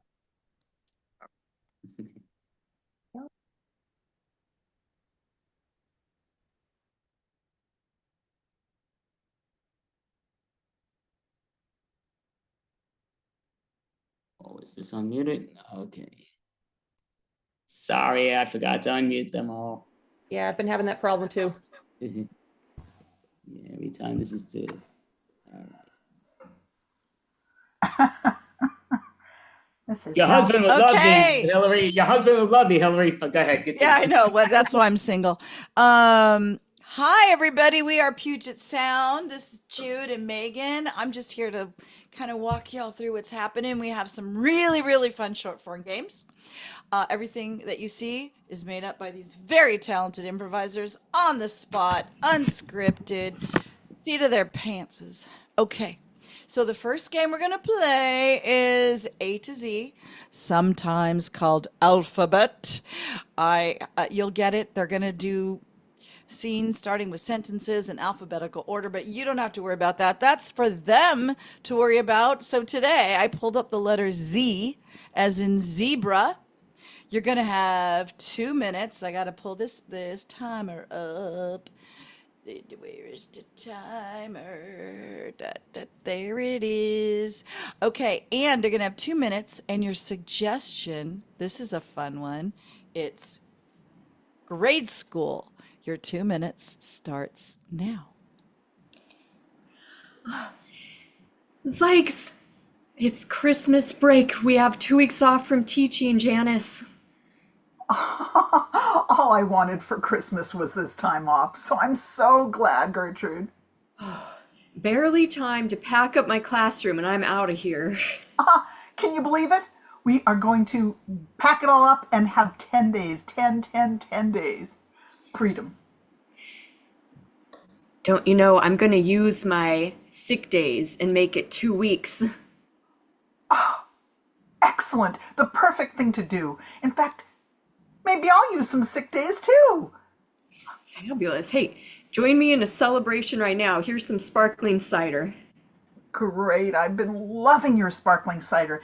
You know, you seem to get it at just, I don't know, some fancy little stores. Hagen. What? Hagen? Oh, I can't believe you got it at Hagen. Oh, I gotta go there. It's the grape. Juice is villainized lately, but I'm indulging. Know it, girl. I'm indulging too. Look, you're the science teacher. Just don't rat me out that I've been making my own fizzy juice from Hagen ingredients. Me? Rat you out? Never. But I had no idea this is your own. Jeez, no wonder it's so good. Now you know all my secrets. I'm trusting you. Oh my God. You should trust me, because if I tell anybody, then you won't make it anymore for me. And I think this is delicious. Can you come over and make it at my house? Precisely. Well, now that I have you on a good side, share your pumpkin cookie recipe with me, please. Quite an ask. All right. But then we share. You give me yours, I give you mine. Okay. My pumpkin cookie recipe has a secret ingredient. Raisins. Yes! So true. So exactly what I did. Tasty. Unlike other people, I only use 2 kinds of. Time's up. I'm not able to use the normal way that we have it, so I'm just timing on the side. And I'm sorry. I asked Andy to enable it, but he's probably busy. He's so busy. I'll do it. I'm sorry. No, it's okay. I'm not calling you out. I'm just saying you're busy. You're busy. Okay, this next game doesn't require a timer, Andy, so no rush. It's super fun. It's called Sounds Like a Song, Sounds Like a Limerick. What's a limra? I don't know. So I'm just going to give the improvians a suggestion, and this came up today. The suggestion is elf, and then Jude and Megan are at my mercy when I say, oh, sounds like a song, sounds like a limerick. They will be performing an on-the-spot song or limerick. It's amazing, and it's not timed, so start right now. Elf. I've met an elf. I've always wanted to, but Clara, I've never met an elf. Look, I haven't either, and I've given up. Okay, Dawn? Oh my goodness, Clara. You mean you've completely let go of the Christmas fantasy of an elf? I've lost the Christmas spirit. Oh, I find that incredibly sad. In fact, how about just, Santa? You're still into Santa, right, Clara? Oh, into Santa really sounds like a limerick. I know you've got to be him, believe in him, no matter whether he's thick or thin. He's a real nice guy, he flies through the sky, and don't get rid of him on a whim. Look at my living room, friendo. There's no cookies, there's no milk out. Oh my, oh my. I think maybe you're gonna need, something really intense like Mrs. Claus.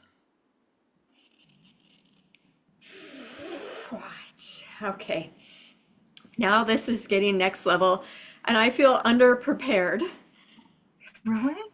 Well, I mean, Mrs. Claus doesn't ask for much. You don't need to have cookies or milk for her. She just comes and she'll hang out with you. She'll watch old rom-coms with you. I'm afraid she'll judge me. Okay, Megan, we're going to need a song about how Mrs. Claus is judging you. I have been a bad patron, not putting out cookies or milk. When Mrs. Claus inevitably finds out, she's going to give me that mean stare and pout. Oh, you think Mrs. Claus would really do? Oh, no, here's what I think. When she swoops in, watch. She swoops in and she goes, hey, hey, hey, instead of ho, ho, ho. Isn't that fun? Whoa, whoa, whoa, whoa. You're Mrs. Claus. I didn't want to tell you, but once you lose the Christmas spirit, you're right. You found me. Hey, hey, hey. There, that's the stare, the judgy stare. Okay, Megan, we're going to need a limerick about the judgy stare, please. It almost looks like a glare. It's more than I can bear. You're staring so much, I don't want to fuss, but oh wow, that is quite a glare. Oh, Clara, look, I've been watching you for a while. Maybe it seems like I'm staring, but what about this? What if I just sort of look to the side and then maybe you don't like me just looking right at you, but can I tell you I brought you a present? Look. I know. Sunglasses, shades, so you never have to worry about anybody staring at you. Okay, you've sold me on Christmas. My work is good. Oh, they look great on you. Oh, people think they're just for the summer. Shades are for the fall and the winter too. Okay, Jew, we're going to need a big finish about how shades are multi-seasonal. Shades are not just for when you're at the beach. No, shades are any time it could be within your reach. Oh, you can go on the fall and have some picnics. Oh, you can put them on when you ski and say to Saint Nick, oh, hi, I've got my shades, and that is why I'm great. And scene! That was delightful. I don't know about y'all, but I was laughing and giggling and right with you guys. Okay, now, no short form improv set is complete without the wrong answers only game of What Are You Doing? So we're going to use the timer this time. You have 3 minutes because otherwise we could just go on forever because you're so freaking funny. And the suggestion is making paper airplanes. Your 3 minutes starts now. Thank you, Andy. Jude, what are you doing? BCA? Begging cats agonizingly. Oh, please just play with the yarn. I've put a lot of effort into this toy. Okay? Please. Megan, what are you doing? TTL? Teaching tiny litigators. Now, all you attorneys, I know you think that you're so great, but even though you are only 1 inch tall, I can tell you that you need more lessons. Yes, more lessons. Jude, what are you doing? WRS. Washing real sandwiches. Yeah. I know most people say it's not necessary, but I feel like when you wash it off, you get rid of those pesky crumbs ahead of time, you know? Megan, what are you doing? QDS? Questioning delicious salads. Now, you all think you're really tasty, and you are, but do you really have olives? Is that really olive oil in there? Maybe you've got some peanut oil, I think. Dude, what are you doing? NML. Neatly monitoring leprechauns. Okay. Yes, I am keeping accurate track of your whereabouts on my checklist. It is meticulous. Megan, Error-free. what are you doing? PCL? Piecing cute liquid. Oh, your little liquid so cute. Oh, you got the little thing down there, and then you're gonna push it with there. You put it with What are you doing? QAM. Quietly analyzing marshmallows. Right. You're going to burn up in that fire. You're just too close. S'more's gonna be ruined, okay? Megan, what are you doing? CDE? Calculating delicate energy. Oh, I'm going to have to get my Patrizis on and really make sure that you've got the right weight there. Ah, for those microns. Oh, yeah. Dude, what are you doing? SAM. Seizing all macaroni. That's right. It's all mine. Okay, I'd been gluten-free for years. Today it's Megan, what are you doing? PTL. You are saved by the bell. You don't have to tell her what you're doing. Oh my gosh. I don't know how familiar y'all are with this game, but usually you don't get initials. There aren't any restrictions. This is really hard and you guys are amazing. It's so funny. I just keep my microphone on so you can hear my encouraging laughing. Okay. This next game also do not try this at home, but if you do, just know it's hard. So one of our players is going to turn around, whoever, and then I'm going to give the remaining player the excuses as to why they are late. And these are very interesting and unique excuses because something happened in the bedroom. It's PG. Something happened in the kitchen, and then something happened during the commute, and that's why they're late. And the player is going to mime charade style the excuse for the other person to guess, and they're going to have 3 minutes to do that, but they always get it. Okay?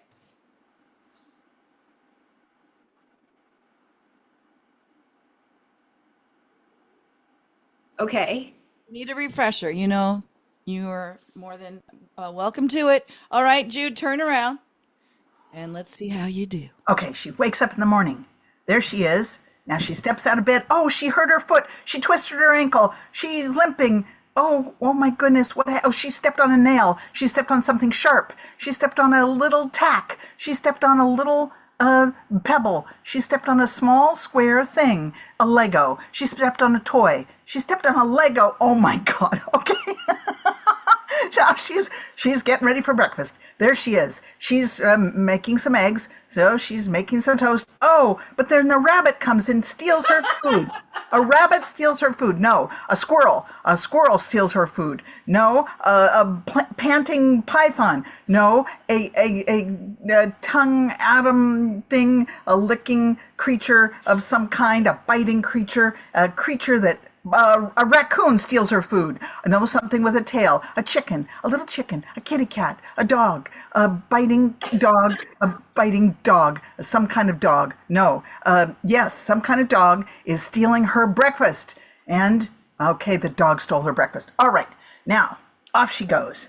She's going to work. She's driving. What's happening? Oh, no. She's got to run to work. Her car broke down. She's got to run to work. Her car broke down.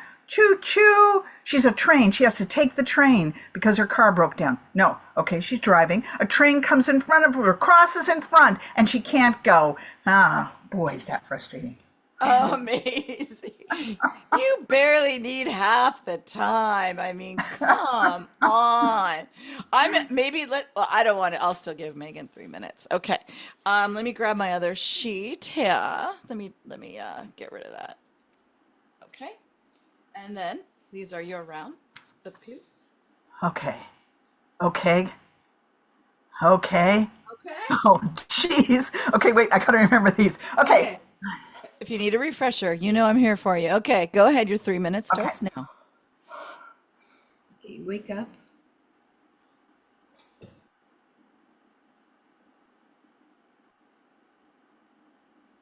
You're getting out something to wear.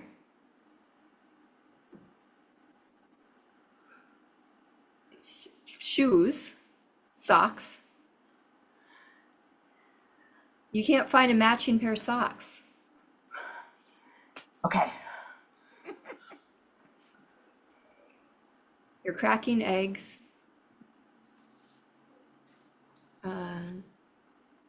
You're opening a package of food. A package of food explodes. Bread goes in the toaster. A bagel goes in the toaster.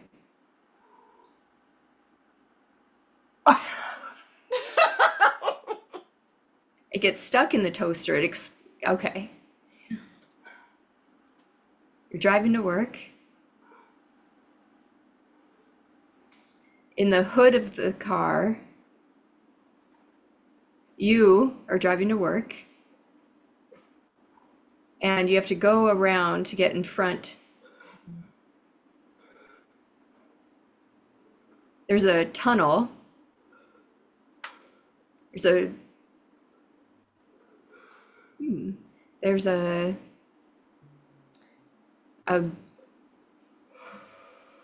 bridge. Oh, there's a bunny rabbit. There's a big balloon, car, wheel, bus. There's a bus in front of you.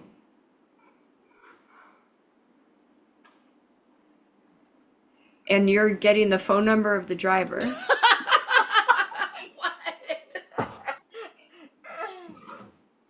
The bus is in front of you, and people are taking their time getting on the bus. It's a school bus.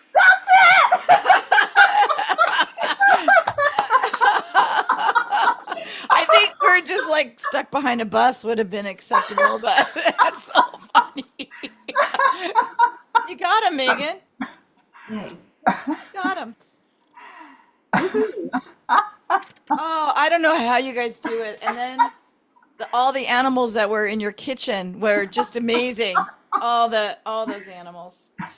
That was really good. Okay. Oh no, you guys, we are down to our last game. I'm gonna let me set this timer. This one is a 90-second. Oops, I just meant 31 seconds. It's a 90-second. I am like, what is happening? It's a 90-second round, and we're playing charades. And I have this as a surprise. I got this new thing, and it's like little charade cards. It's so cute. So each one has like all of the things, but I pre-selected a couple. Okay, so 90 seconds are the answer, give or take.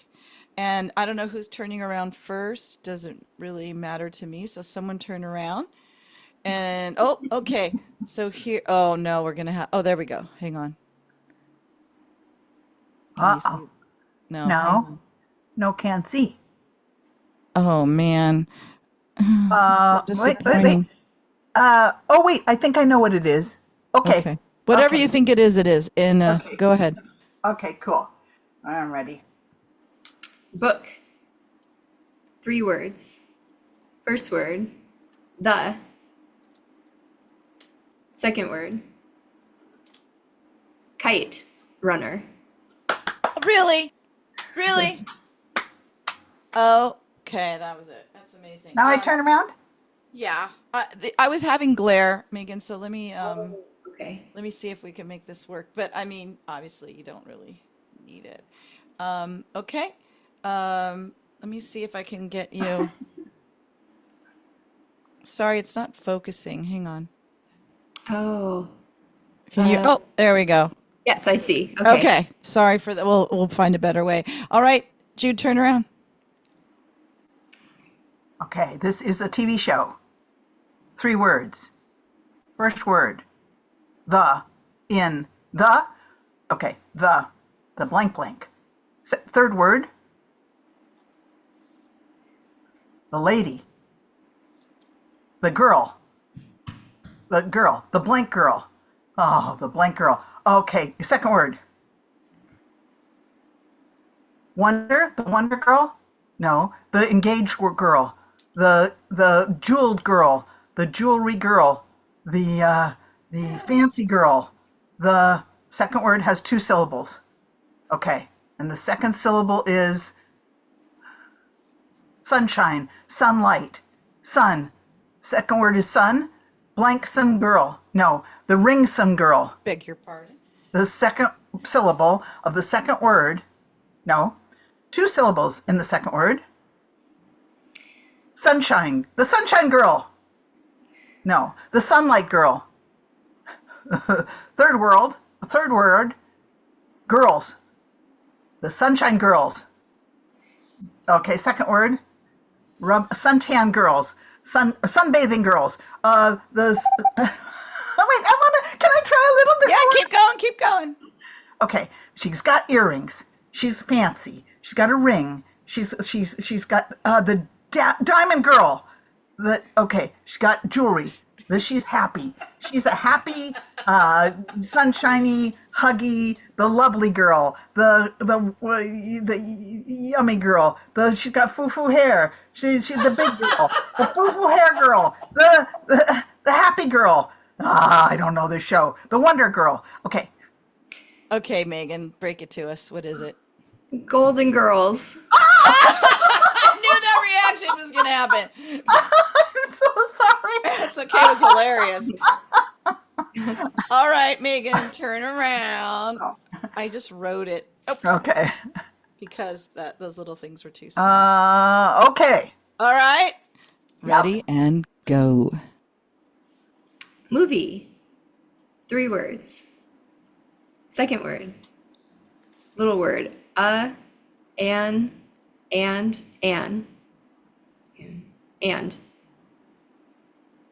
First word. Running. Run. Fast. Third word. Oh, fast. And furious. Ta-da! Too good. It's too easy. I love it. Okay. That was correct. Okay. I mean, it's kind of more funny when you guys don't get them right. So I'm just saying. Okay. I'm just waiting for our how many minutes left, but it's okay. We're gonna keep going as long as we can. Here we go. Okay, got it. Okay. It is a song. It is 2 words. First word. 2 syllables. Poker. First word is poker. Second word. Cheek. Me. I. Face. Poker face.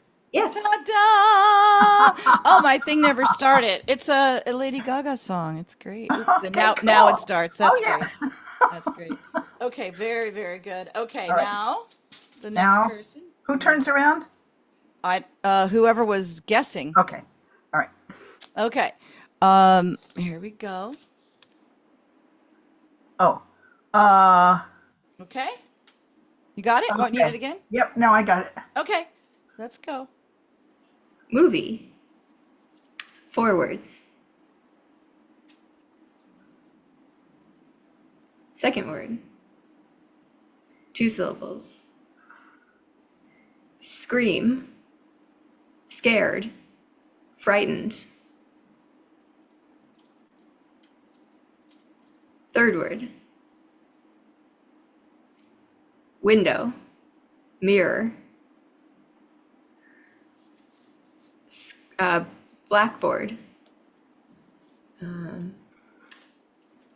Canvas. Picture.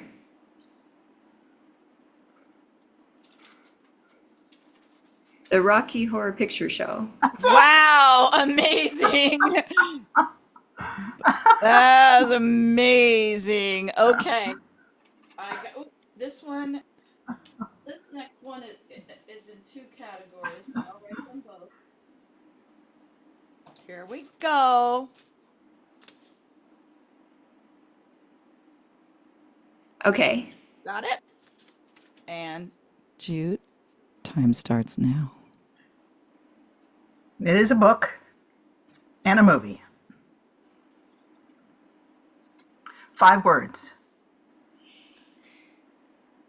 5th word. Putting on pants. Pants. The Sisterhood of the Traveling Pants, or something like that. I think I'm just going to only give you easy 2-word ones and watch you flounder around, and the long ones are too easy for you. Okay, we have time for one more. So, I need to write what it is, just in case.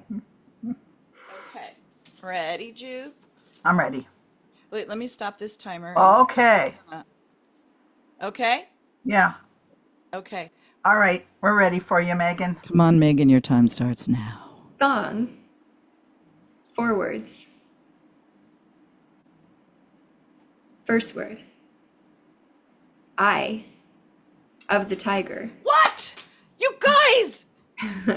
Okay, we actually have time for another one, but I have to use these little cards. So, because, I didn't have, that's as many. All right, this will be fun.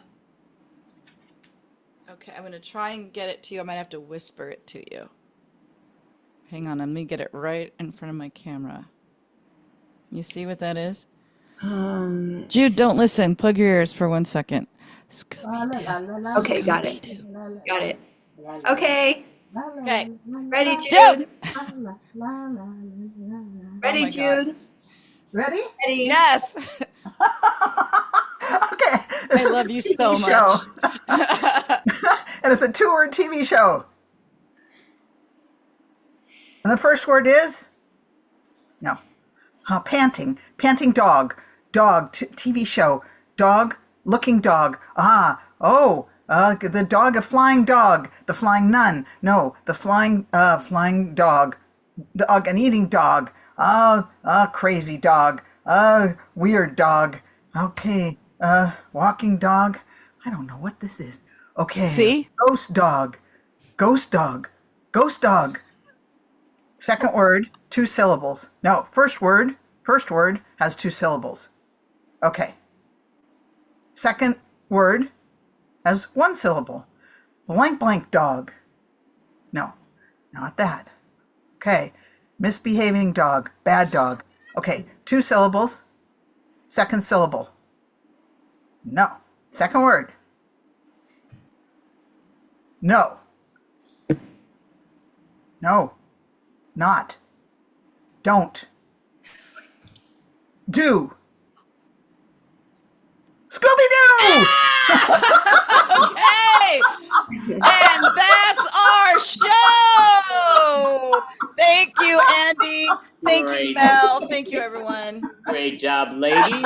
So we'll ask quickly. And again, what I will want to say, because again, my brain sometimes brown, but if you ladies want to stay on, we are doing Extreme. I'm running it. So it's going to be 60 more minutes. You're all invited. It's a bunch of short form styles. So it'll be a lot of fun if you want to stick around. But before we go there, I do want to ask Mel, do you have a question for any of the lovely ladies or all? Okay, I'm talking through my phone and my audio, my video is my computer because, yeah, things are crazy right now. But anyway, what is all of your favorite Christmas movies? It's Christmas Aw. Story. What is it? Christmas Story. I didn't see it till like a couple years ago, and I just love it. Oh, Meet Me in St. Louis with Judy Garland. My favorite is The Muppet Family Christmas. Yes. Ah. All good. Awesome. And so I will ask each one of you if it's all good, and then we'll go into the other thing. But Hillary, just because this is how I have it looking, Okay. I'm gonna ask you first. What did you do for the holidays, if you did anything Christmas or holidays? I made homemade eggnog and some dishes for a Christmas Eve birthday party. And on Christmas, I didn't do anything by choice. I just hung out at my house, and then I had a date, and I went to an Irish bar and had a cocktail date. Awesome. Nice. Perfect. How about yourself, Jude? What did you do for Christmas or the holidays? Let's see. I did chores and sat in front of the fireplace playing games. Perfect. And how about yourself, Megan? What did you do for Christmas or the holidays? A super exciting part of it, it turns out my mom had never seen Die Hard and she wanted to watch it. Yay! Oh. It is a Christmas movie. Yes, it is. Definitely. Definite. Yeah, great movie. I always tell people the greatest Christmas movie of all time, greatest action movie of all time, and they're combo. But yes, they're both sensational. But I mean, it's sensational. So, is there a website for people to follow you in person, legitimately, or online? Hillary? You can find my podcasts at bitcomedynetwork.com. There are 3 of them, and we have a special New Year's Eve one, and we had a Christmas one. So yeah, we had a lot of fun bonus episodes that are holiday themed. Awesome. How about yourself, Jude? Nothing for me, but hopefully in the future. Yay! Okay, perfect. And how about yourself, Megan? I will defer to people checking out Hillary's cool podcast. That's like a that. bud right there. That's my pet. That is awesome.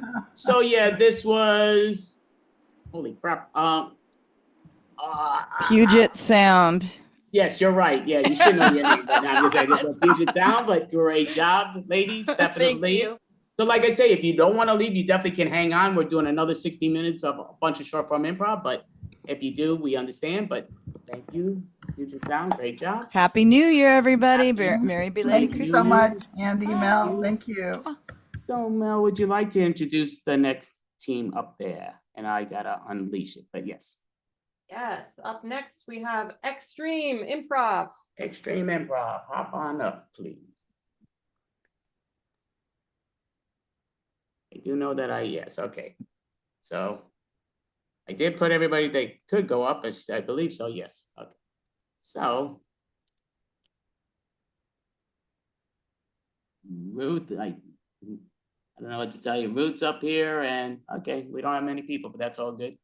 Yep. I know. Okay. Ryan, you All can right. come back up. He's going, yeah, but it's all good. So yeah, so we'll be having fun with this stuff. So Ruth, are you able to put your camera up? You might step away, but I know she's messing with her phone. All righty.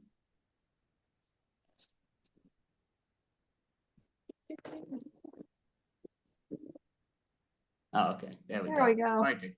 All right.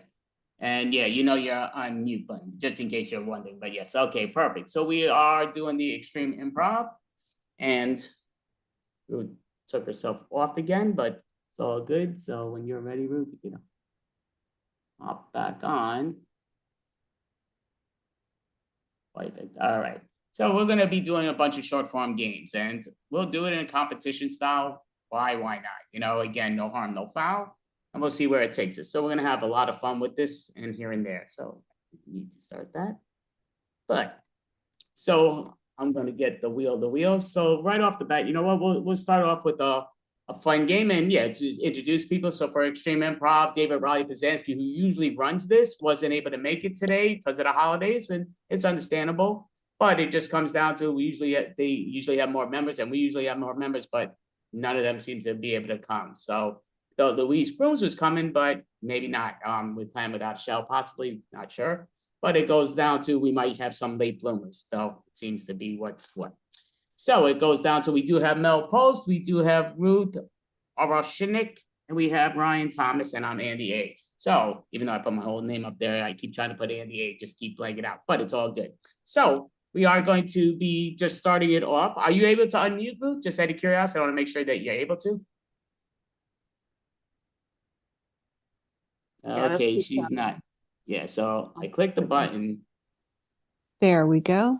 Okay, perfect. All right, thank you. Yeah, this Zoom thing gets a bit pain in the tuchus. They keep doing stuff that I have no clue why. Then I gotta add stuff, and it keeps throwing out. Yeah, every time I go down, I can't put it back up. That's weird.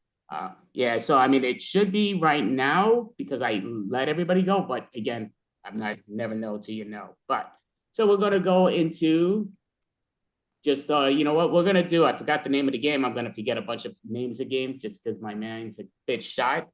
But it's all good. So we're gonna do a game where it's different words. So we're gonna give it, we'll make it as a 2-person scene. A lot of times they do it with 3 and 4. I usually like it with 2 or 3, but because of the numbers we have, we'll just do 2 people's scenes with this. It's everybody's gonna stay on camera just to make it easy because the Zoom's playing the little games, but it's all good. So I'm gonna ask just anything, and I have the little timer here, but we'll start off with, I'll do a scene right off the bat. Just because, you know what, we're gonna do different combinations of different people at different times, but doing the little point system and everything. So me and Mel will do the first scene. And what it is we're gonna ask for a category, and we gotta mention every sentence with something to do with that category. So, and we can't use it regarding that. So it might be even be like, oh, you know what, if we said fruits, if we did fruits, we might be like this, oh yeah, you know what, you're really appealing to me. You know, so that would be one line. Next one would be, you know, fruits, you know, like, oh, you're such a melon head, but whatever. So we don't want to use, but we're using fruits. So I'm going to ask either Ruth or Brian, can you give us anything to talk about that's a bit universal? We don't want something too small, but. About like construction equipment or something. Okay.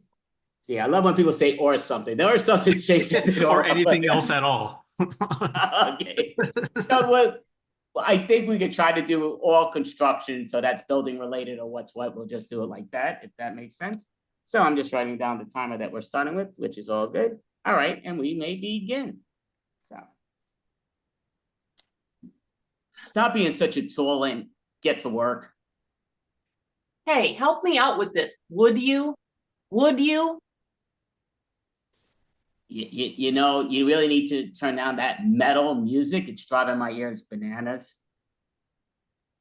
Well, I'm trying to get this song down for my concert on Tuesday. I'm trying to, you know, cement it into my brain.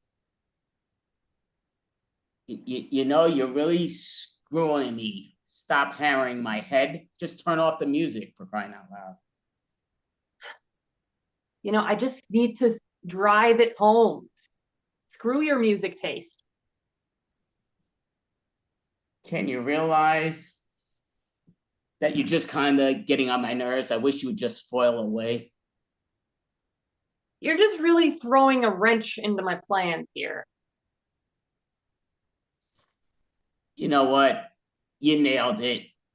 We just can't get along even at work. Well, you know, I got a lot of tools in my belt, but I just don't know how to get along with you. You know, you keep hammering me with insults. Can we just stop and work together and make this go a lot quicker? Well, all right, maybe we need to just start over and lay a new foundation for our relationship. She meant over there to move it over there, but she cemented over there. Can you move it over there, please? All right, fine. I'll just take it off this ledge here and move it over there.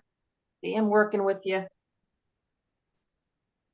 Can you realize and just pile drive it to the left over there?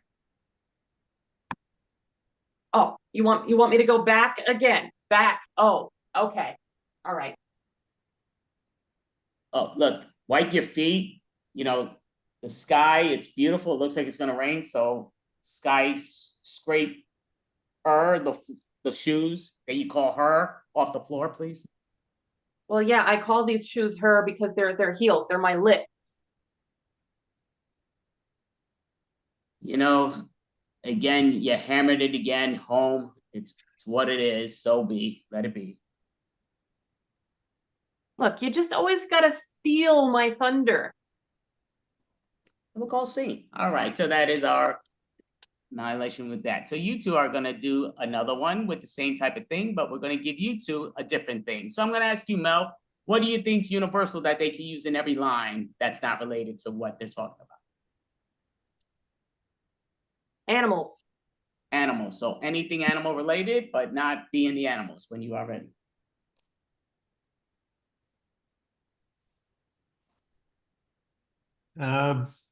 Where are we? Is there a situation or anything? Okay, so you know what? You could be at the North Pole. Go for it. All right. I can't bear to be here without a jacket. It's so cold. Oh, Santa, you always leave with your jacket when your dog tired. Well, yep, you know, Christmas is the cat's meow, and I am here to grant joy to all the children. Hmm. Well, the children always tell us that March will come in like a lion, so it's cold right now. Yeah. Right now I'm making a list. I'm checking it twice. We have the kids on the good list, and then we have the odder ones on the naughty list. Hmm. Yeah, those kids, Gator, be better next year if they want to get more presents. They gator be better. That's what I always say. And before you make the Christmas cookies, I was thinking maybe we could check on our milk cow to make sure there's enough milk to go around. Hmm. Well, I know that there's chocolate milk. Does that count, or should I be quiet as a mouse about it? Well, let me read this first letter from this child that he wrote me. I don't know how he got my address. Dear Santa, hey, I want I can't read the rest of this. I'm just gonna go give him a balloon. Okay. Oh, here, let me read another letter from Santa. Dear Santa, I really, really want a sports car this year, but my mom says I've been horsing around. Should we give it to him anyways? Because, he's only a kid once.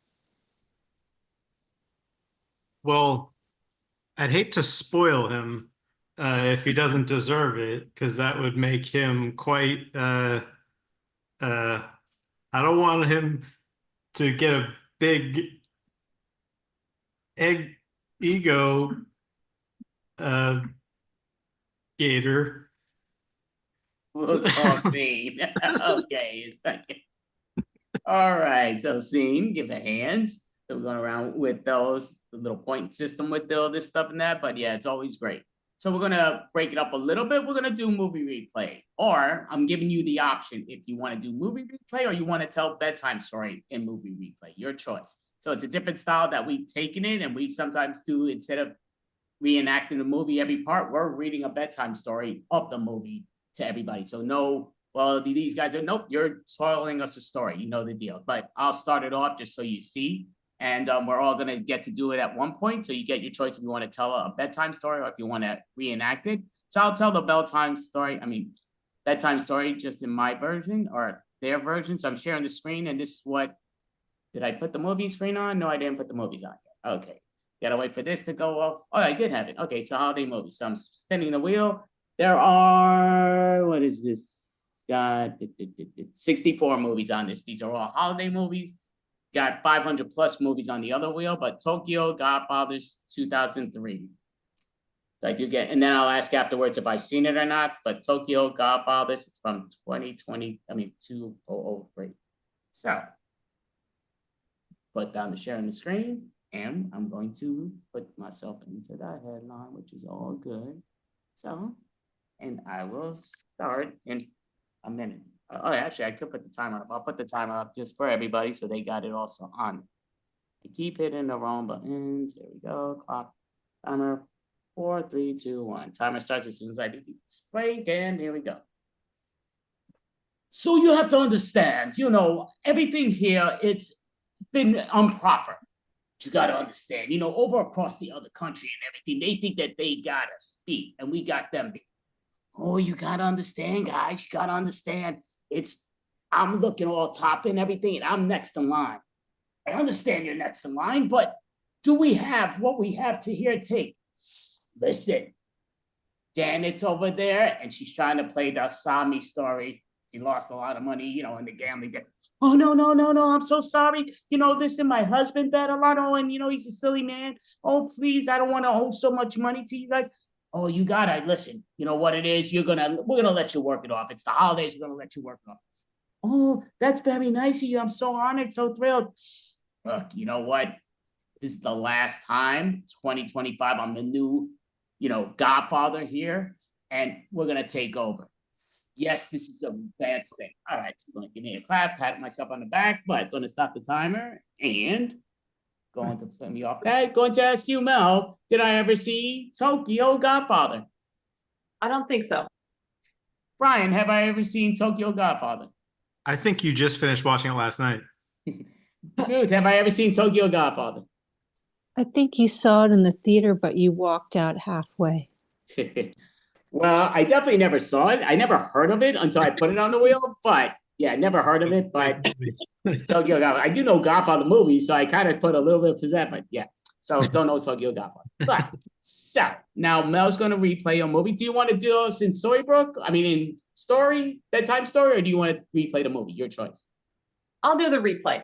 Okay, she's going to do movie replay and going to share the screen and spin the wheel. I didn't say what. I forgot I was going to do it story, bedtime story. I forgot I just did the performance, but it's all good. So Fred Claus from 2007. Fred Claus 2007. We'll put her in the spotlight. And when you are ready, timer goes. Oh, look, a beautiful little baby. He's going to grow up and do great things. Oh boy, I'm going to grow up and do great things. Oh, my little brother was just born. I'll be a great mentor to him. 10 years later, wow, Nicholas, oh, you're such a great son. And you delivered presents to everyone in the neighborhood. Great job. You too, Fred. Well, I gave you guys gifts. Well, why don't you just try to be a little bit more like your little brother? Hey, I'm the big brother. 20 years later, I'm done. I'm leaving the North Pole. I'm out of here. I'm sick of this. Oh, man. Always about Santa. Santa. Oh, no. He needs my help. Well, I guess I should go see him. All right, fine. Look, we're just concerned about you. You're going down a dark and bitter path. All right, so it's gonna ask you, Ruth, has Mel ever seen Fred Claus? Never. Ryan, has Mel ever seen Fred Claus? I'm gonna say yes. I know she saw it. I know she only played the first 5 minutes of it, but have you seen it, Mel? Yes, I have seen it. Great job. So now we're going to have Ruth's going to replay. Do you want to replay a movie, or do you want to tell us a bedtime story, the movie? I'll replay it. Okay, going to replay the movie. So I'm going to share the screen. And this is the movie she's going to replay in a minute. She'll see the timer up there. Or maybe not with the phone, but yeah, it'll be timed up for everybody. And happiest season. I put Sion, but it's happiest season. And gonna put you in the headline, the spotlight. And when you are ready, you may begin. Happiest season. Oh, wow. This is my favorite part of the year. I get to eat as much candy as I want to and prance around in strange clothing. And well, what are you talking about? What are you talking? Well, it's Christmas and we do Christmassy things, but I celebrate Kwanzaa. What's Kwanzaa? Oh, it's this African holiday, and there's all these ceremonies. Wait a second, Kwanzaa. That's like like a second tier holiday. It's not like really Christmas. Well, that's not really the way to have the happy season. We have to accept all holidays as being first tier holidays. Well, I talked to God, and he told me that Christmas was at the top. See, so we'll go there. So I'm going to ask you, Ryan, has she seen Happiest Season? Unless the movie's about insurance companies deciding which holiday is the premium. No, I don't think so. No, has she ever seen Happiest Season? No way. Yeah, definitely zero chance in that. But go ahead, tell us how you never seen or heard of the movie Happiest Season. I've never seen. I've seen every Hallmark Christmas movie they ever made, but not Happiest Season. All right, well, perfect. All right, so now we're gonna have you, Ryan, replay a movie. So, do you want to replay it in action, or do you want to read the bedtime story in the movie style? I'll read the bedtime story to be the first to do that. All right, so I'm gonna share the screen and.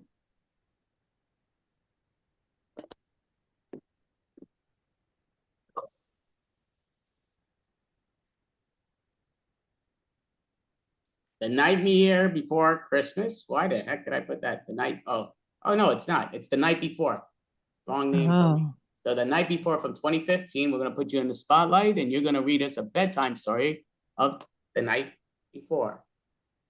It was the night before something. I forget what it was. And Seth Rogen was there. That's right. And I don't know what he was doing.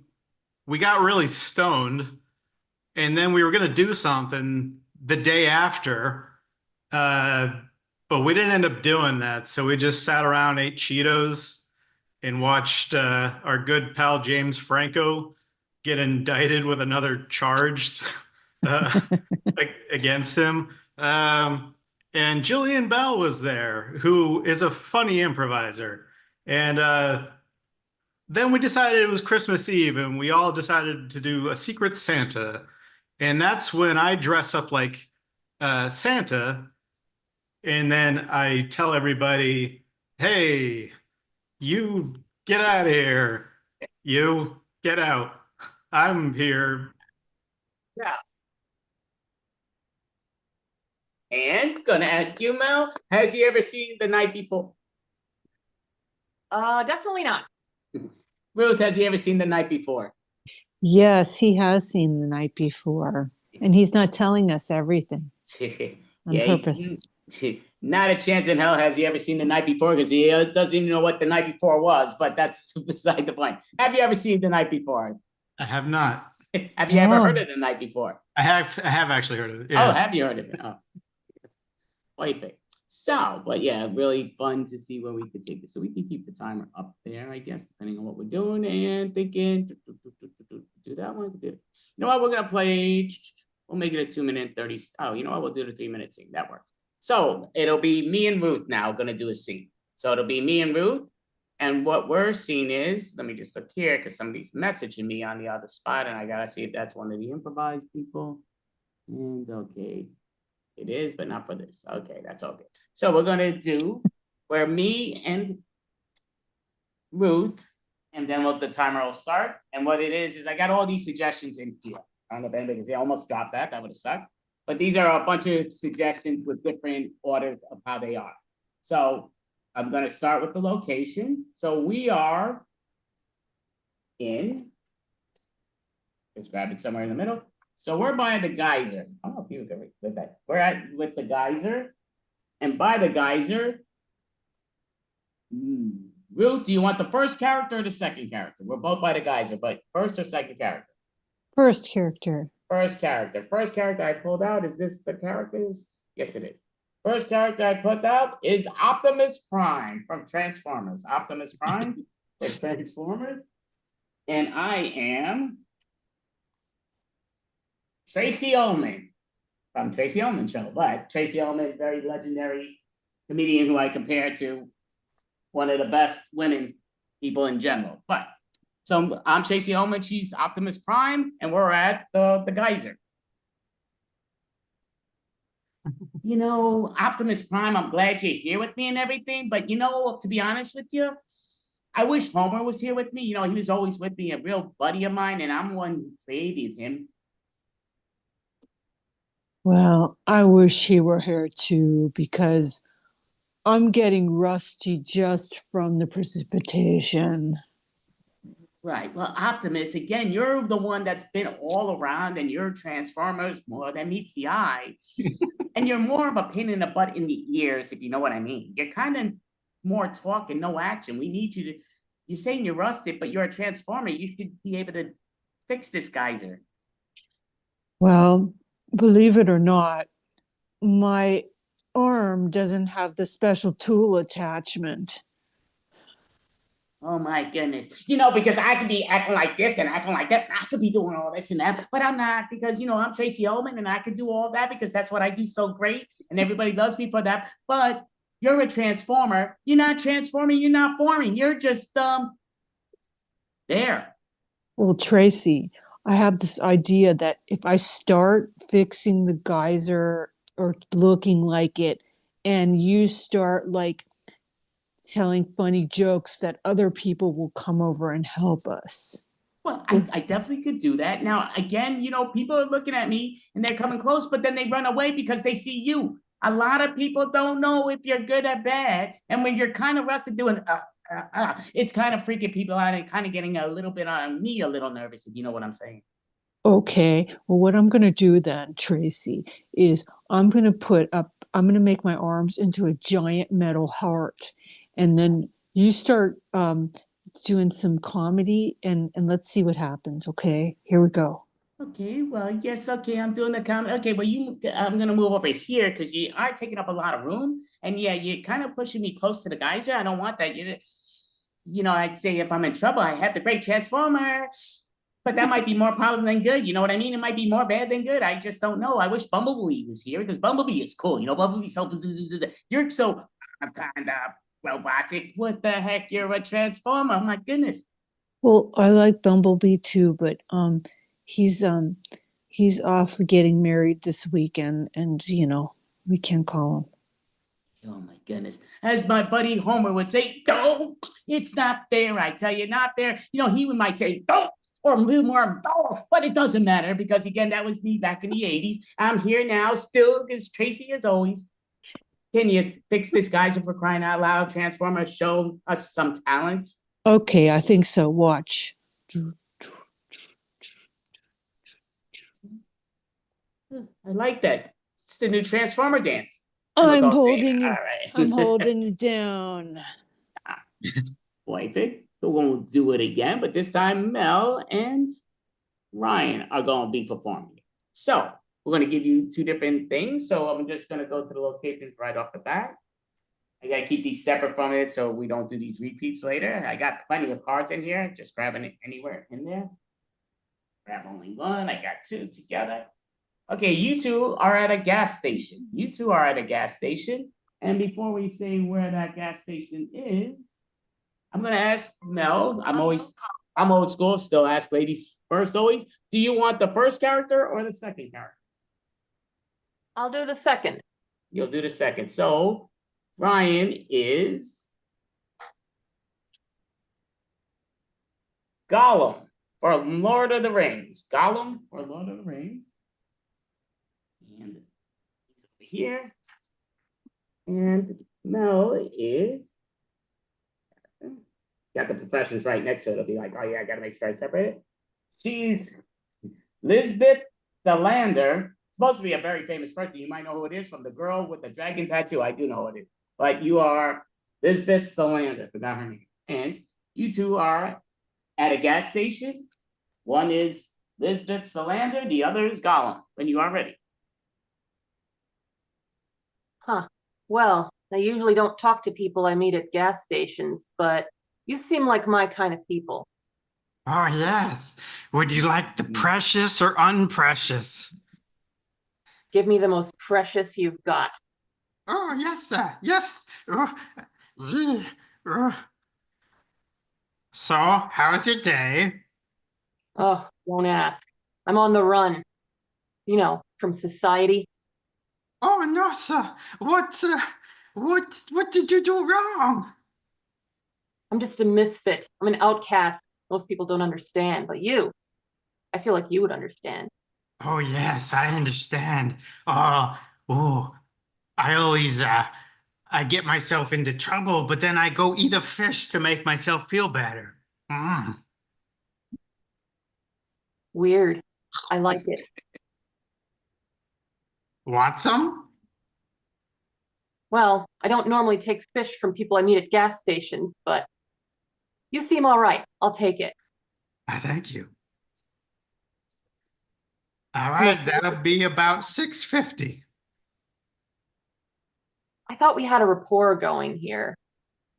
Oh, you think that I give away free gas? Oh, I see. You're just like the rest. You're just like the rest of this consumerist society I'm trying to get away from. I'm just work for the big gas company. I'm not an owner. I have no stake in this company. I'm just a gas guy. Well, if you have no stake, why don't you just do what I do? Run away from it all. That's a good idea. I'm gonna go. How about that mountain over there? I'm gonna go climb it and go get some jewelry. I don't know who I am anymore. I'm somewhat of a Jar Jar Binks also. That's okay. I don't know who I am anymore either. No one does. No one understands me. I'm having an identity crisis in the middle of my workday. You know what helps with identity crises? Tattoos. Oh, that's a nice one. It's very precious. It's a dragon. Do you like dragons? I do. I don't like the fire breathing aspect of them, but I appreciate the artwork and the attention to detail. Maybe if you got a tattoo too, it could remind you of who you are. Smeagol or Golem, or Smeagol or Golem. How about Smeagol and Golem? I mean, it's as good a name as Lisbeth Salander. Sure, whoever that may be. All right. And great job. So I want to put that. You know, there's a button somewhere that removes them all, but I just don't know how to do that in one shot. That would make things a lot easier. I never know how that works. So a great job, everyone. So we're going to go to look right here. We'll do a pun joke game. Why not? So we're going to start where the number order. So it'll be myself, Mel, Ruth, and then Ryan. So in that order. So we're going to do it in that order. I always do it in order compared to raising hands. I like it that order, in person and online. That was always my factor. But so I'll start it, Mel, Ruth, Ryan, and then back to me to finish it off. Then Mel's going to give us a new one or whatsoever. So we're going to do for, we'll say for the holidays, as a gift, I got blank. For the holidays, as a gift, I got blank. So I'll say what the blank is, and then we'll give a joke pun to what that is. So we all have the same gift, but just different joke puns. So I will say the word will be coffee. Coffee. For the holidays, I got coffee because I'm caffeined up. For the holidays, I got coffee because I'm bitter. For the holidays, I got coffee because I needed a break from the grind. For the holidays, I got coffee and I got a latte of it, and I've never been happier. 2 and 1. Yeah. Yeah, he took my one for coffee. I mean, for the holidays, I got coffee because I ain't being it very healthy. You know, beans are healthy, so it's good for your heart. The more you eat them, the more you fart. Blah, blah, blah. All right, so now give us a brand new word and let us know what you got for the holidays. A ring. For the holidays, I got a ring. The horror movie, not the jewelry. Ruth. For the holidays, I got a ring, and it was from somebody that I didn't want to get it from. For the holidays, I got a ring, and now all these ghouls on horses are chasing after me. For the Horse- holidays, I got a ring. And yeah, it's dirty shirt. It's ring around the collar. For the holidays, I got a ring because I ate 14 carrots. Okay, great way to end that one. So, Ruth, give us the word first and let us know what you had for the holidays. Okay, for the holidays, I got a car. For the holidays, I got a car because they were compensating for driving me crazy all year. For the holidays, I got a car, and now I'm just pisting my life away. For the holidays, I got a car. Yeah, it was a Hot Wheels car because I ain't got no license. For the holidays, I got a car. My family couldn't dodge that one.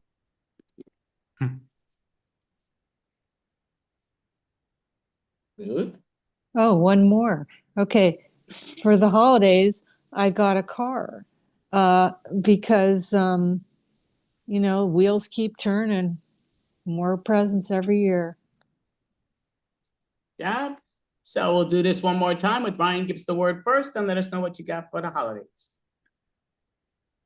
For the holidays, I got a island. For the holidays, I got an island. So now I feel like I'm the biggest lagoon on the beach. For the holidays, I got an island. And it's Manhattan. Cheers. For the holidays, I got an island. I wanted dessert, not something deserted. The holidays, I got an island, but I don't like it, so I think I'm gonna just cast it away. For the holidays, I got an island, and all the locals keep calling me a rude boy.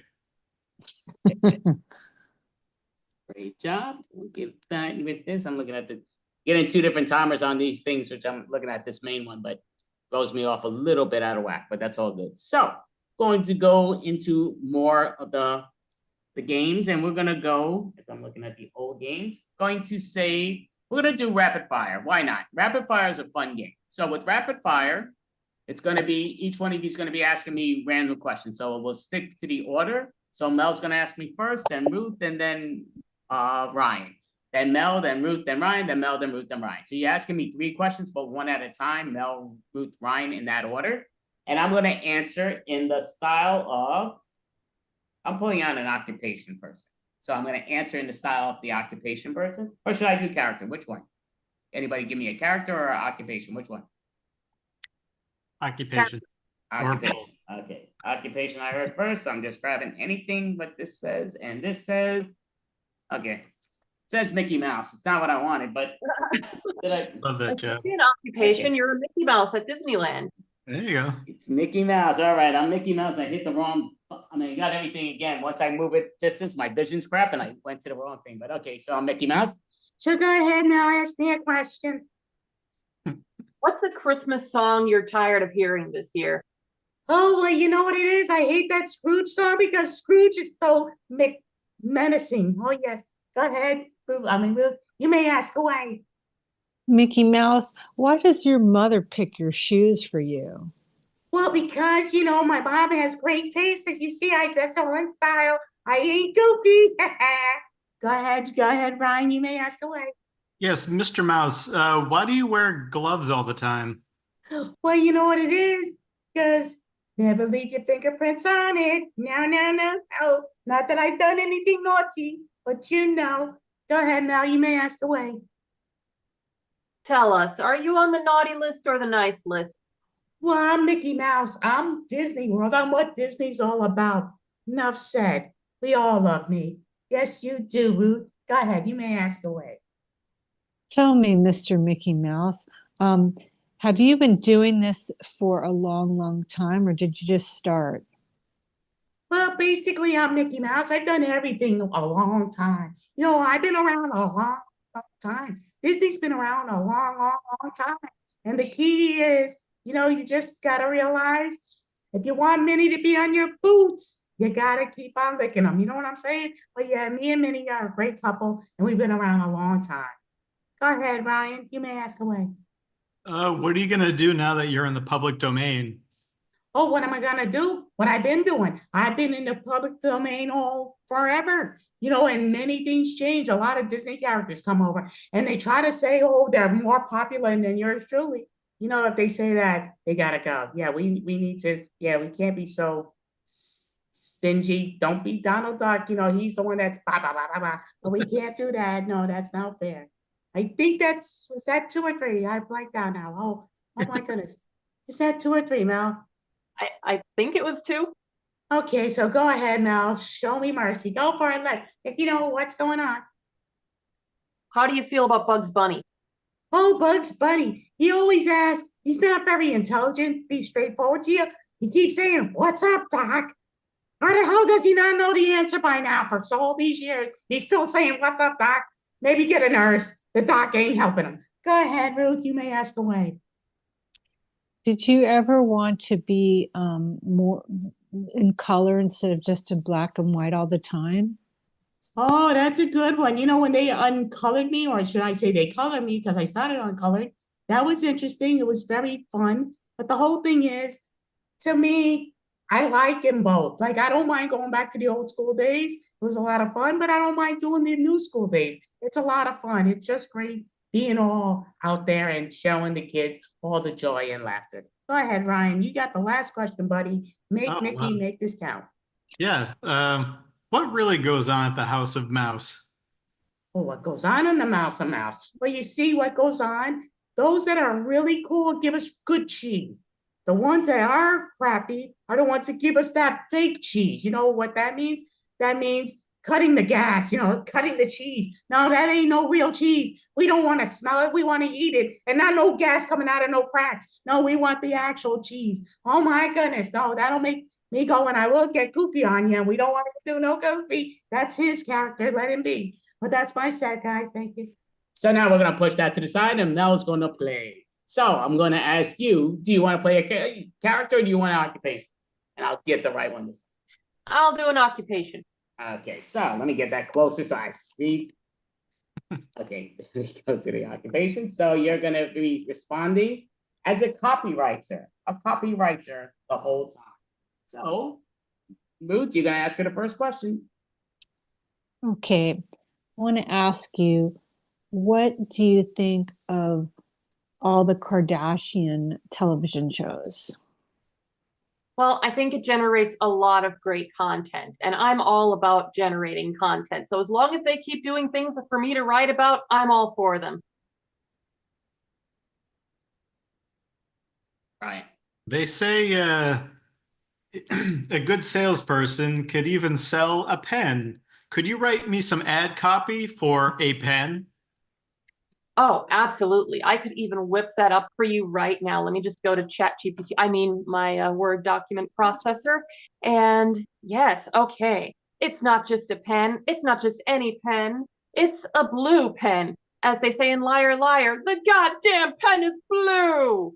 How's that for an advertisement? Pop culture references and everything. Sold me. I'm very curious. You're a copywriter. So it sounds like you're a cheater.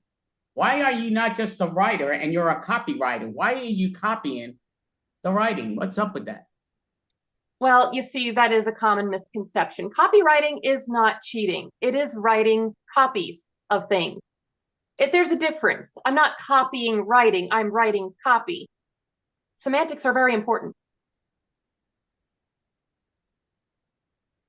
Dude.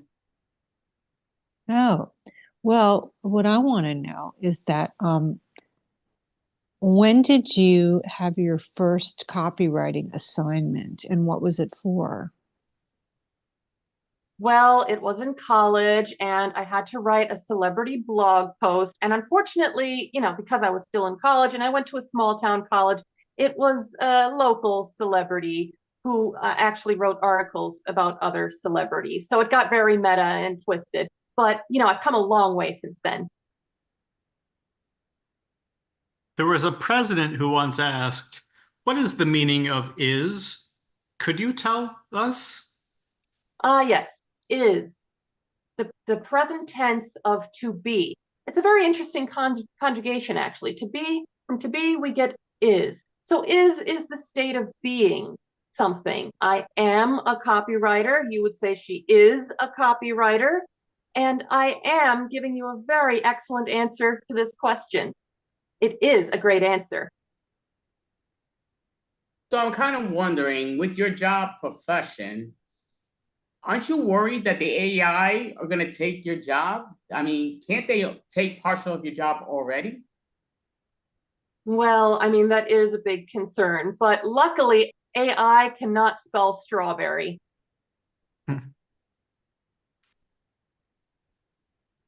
Ruth, one more. So I have a question for you. Do they make you dress up in the office every day to do your job? Well, when I go in, I make sure to put on a style of professionalism and elegance. That's all part of my job. But luckily, being a writer, I do get to stay home some days. Hybrid work, it's the future.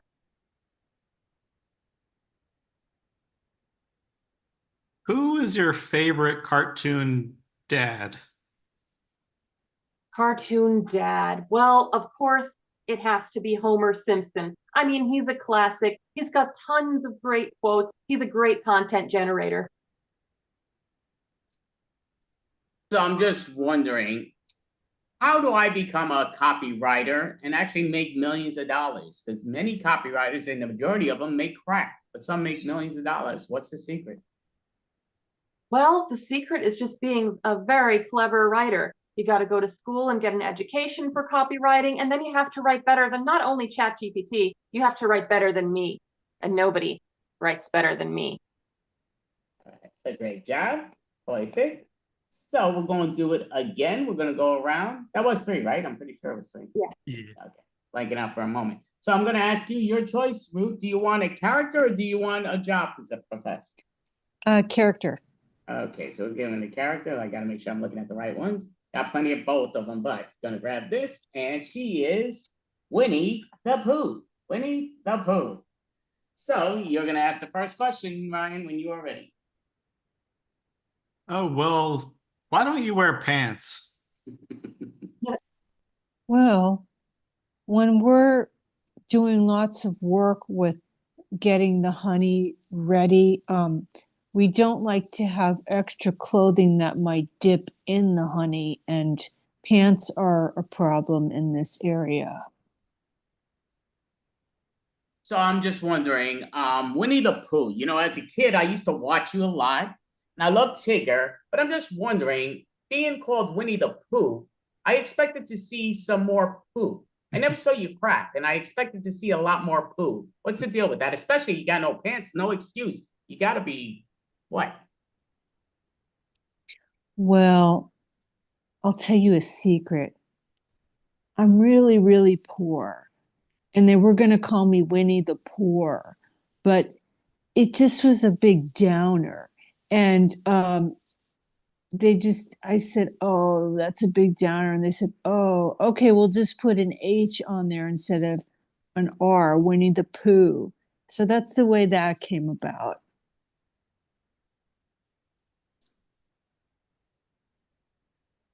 No, you're on mute. Do I have to unmute you? Okay, I guess she did that. Yep. I can't read lips Yeah. because it's hard. I'm Hey. just Okay, so what is the going property value of 100 acre wood right now? That's a lot of acres.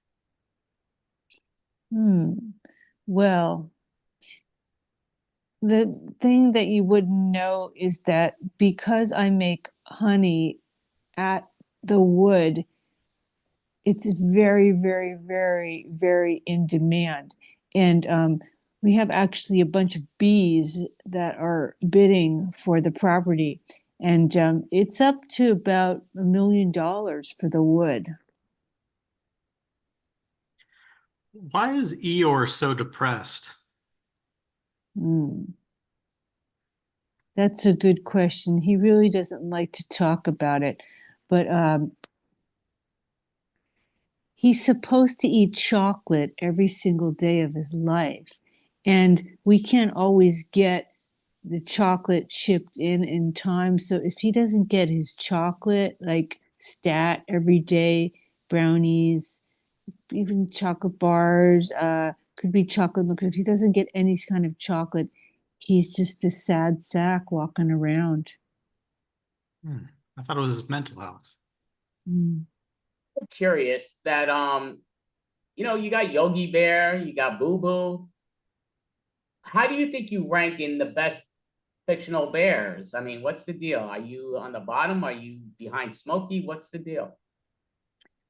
Well, I feel good about myself, and I like to think that I'm the number one bear, but I don't really talk about it around the other bears because, you don't want them feeling competitive or, Smokey. He's really bad. If he feels bad, he won't go out there and fight the forest fires. So I try to keep that stuff to myself so all the bears can do their original, jobs without interfering with their self-esteem. So, who's your favorite among your friend group? You can tell us. We won't tell them. Honestly, when Eeyore gets his chocolate, he's a gas. He's so funny. He tells jokes. He gives rides on his back to everybody in the hollow. I mean, yeah, you can't go on appearances because the kind of sad ones are the funnest ones to be friends with. I don't know if I should ask this. I don't know if it's appropriate, but if you're a bear, does that make Christopher Robin's a twink?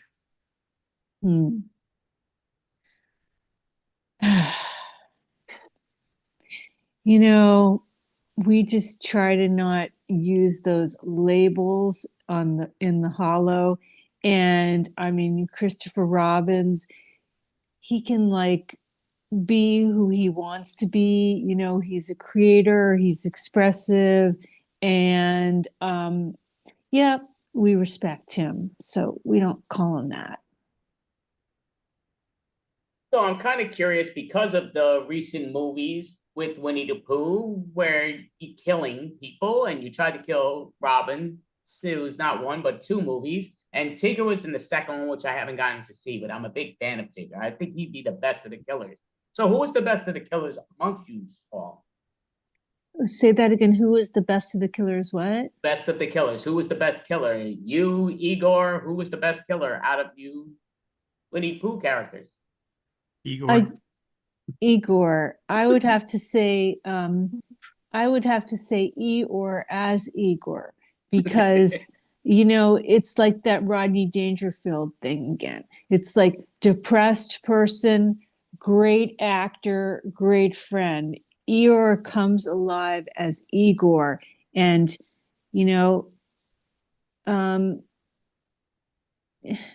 what can I say?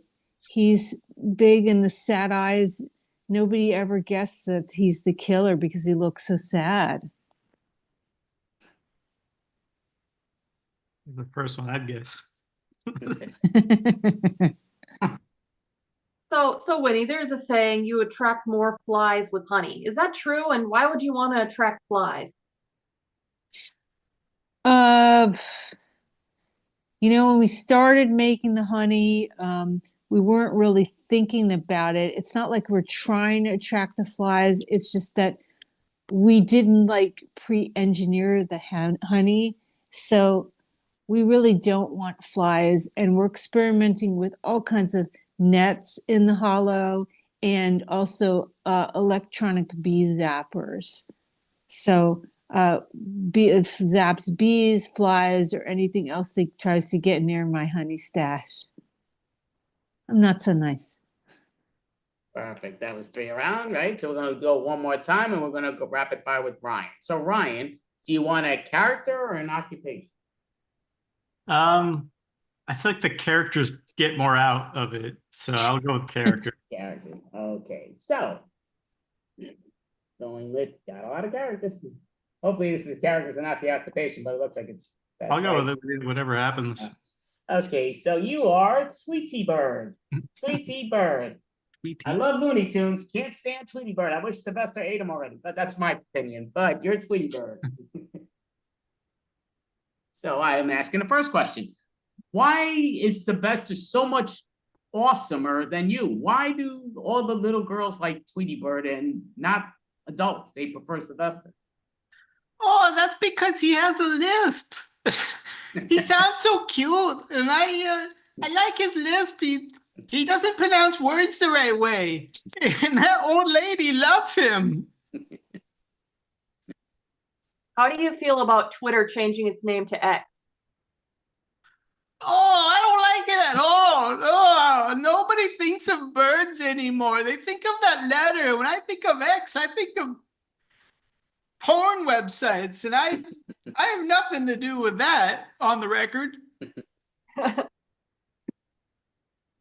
Tweety Bird, I just want to say up front that I think your mouth is beautiful, but I was going to say you're such an icon.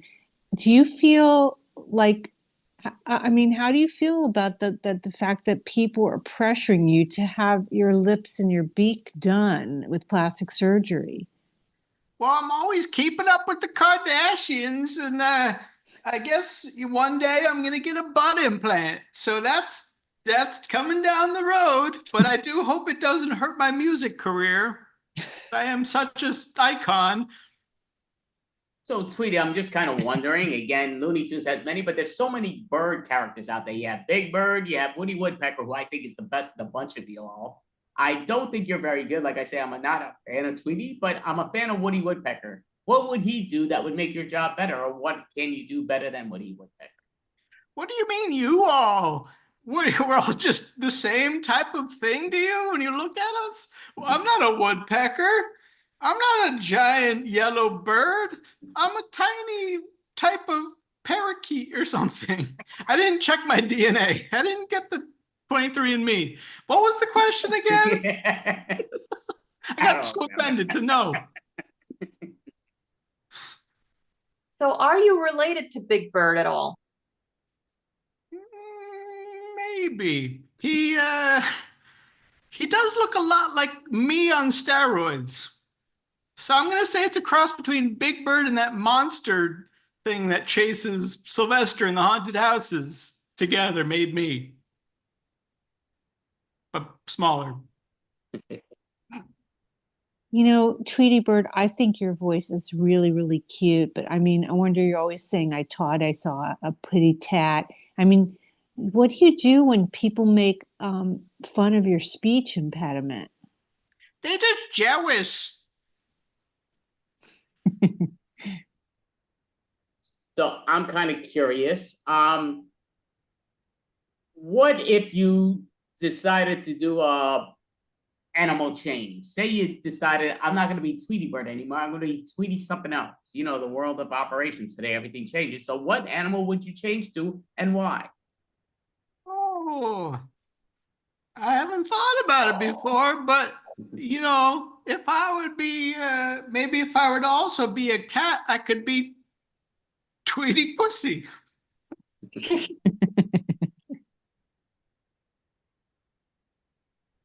So, Tweety Bird, I've heard sometimes a little bird tells people things. Are you that little bird that goes around gossiping so much? Oh yeah, I'm such a busybody that I'm always the one flying in people's ear and saying, hey, Othello, Iago is having sex with your wife. I think you should go murder your wife." And that's called goaling in Shakespeare. So he went and killed his wife, and that was me. I did that. You're right. One more. So Tweety, I just was wondering, do you think that, do you feel safe in a cage mostly, or would you rather be living out in the wild? Oh, I think I'm safer in a cage. I'm I'm a shut-in. So I like having my meals delivered to me. I don't think I could survive in the big wilderness with all the types of bugs, bunnies, and ducks and hunters and things like that. That was only 2 around, right? Or was that 3? I think that was 2. The third time. Oh, that was the 3rd time? Yeah, Oh, okay. it was Great fun though. job.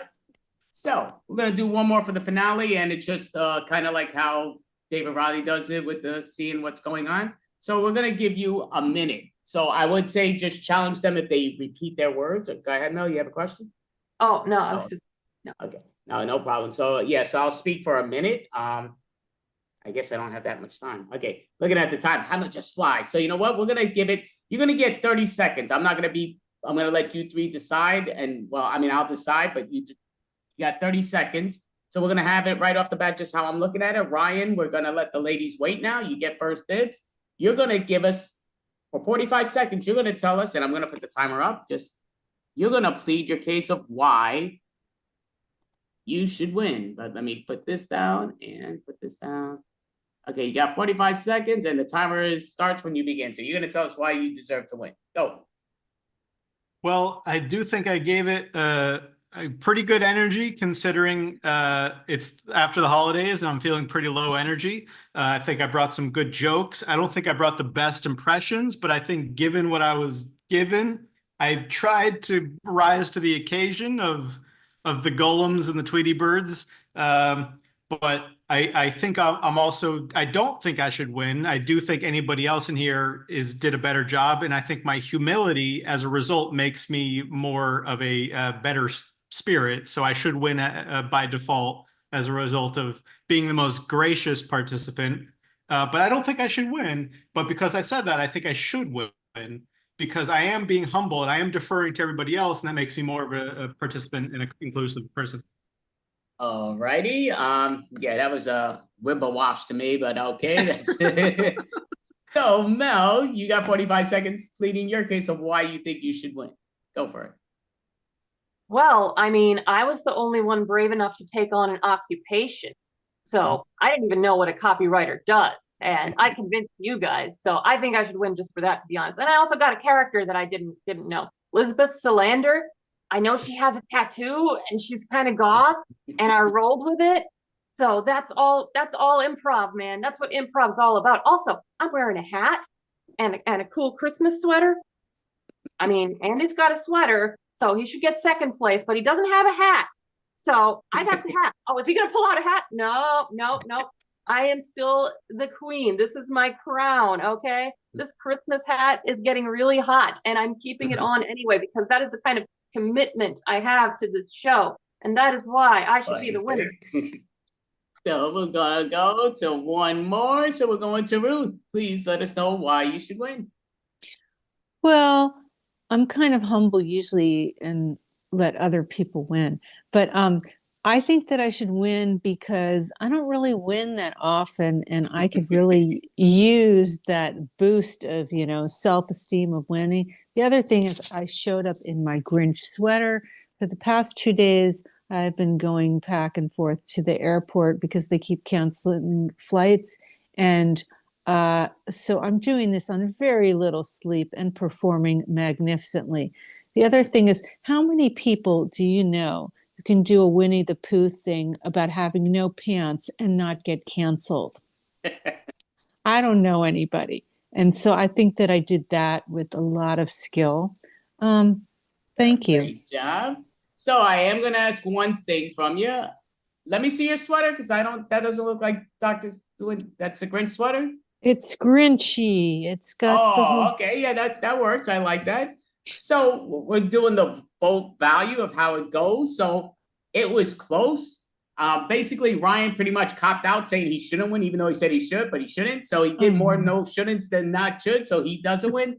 And it comes down to very close voting, but we're going to have to give it to Ruth. So we got to give it to Ruth, giving it partial of the pity, but also partial of what's going with you. Like, yeah, we need to start off in 2025 with a win. Yes, definitely. Thank you. I'll take the pity win anytime. Yeah, you're boosting. Yeah. But no, you are awesome. So I'm going to go around real quick just for you to advertise yourselves or how you want to advertise it. But how I see it right now. Ruth, how do you want to let people know how to find you in person, if they're allowed to, or online? Well, you can find me sometimes on Extreme, and occasionally I'm on Geek Battle, so that's where you can find me. Perfect. How about yourself, Ryan? How do people find you? You can find me Agents of Relaxation on let's say TikTok these days. When you guys were doing the copywriter game, I was just feeling my self spiral into a crisis of employment because that's closely related to the field I'm in, and AI is taking the jobs away. So if anybody's hiring, whether in that field or not, I am looking for work. So that's my biggest plug these days. But in the realm of improv, just keep on looking at what Andy's up to and the Extreme folks, because that's where it's at. All right, perfect. Thank you. Great job, Ryan. Please let us know, Mel, about yourself. Find me at mel.licious on YouTube. And if you want to see me perform in person, I perform at OKC Improv sometime. Perfect. Awesome. So yeah, what I'll say is Mel doesn't plug our team for some reason, but that's all good. Or this show for some reason, but that's all good. But thank you all. I wish you all Merry Christmas, Happy Holidays, and an amazing 2025. You guys are awesome. So we had Ruth Arshanik, we had Ryan Thomas, we had Mel Post, and I'm Andy A. Thank you all. Thank you guys. You are all awesome. Thank you so much. Thank you. Have a Merry Christmas and Happy New Year.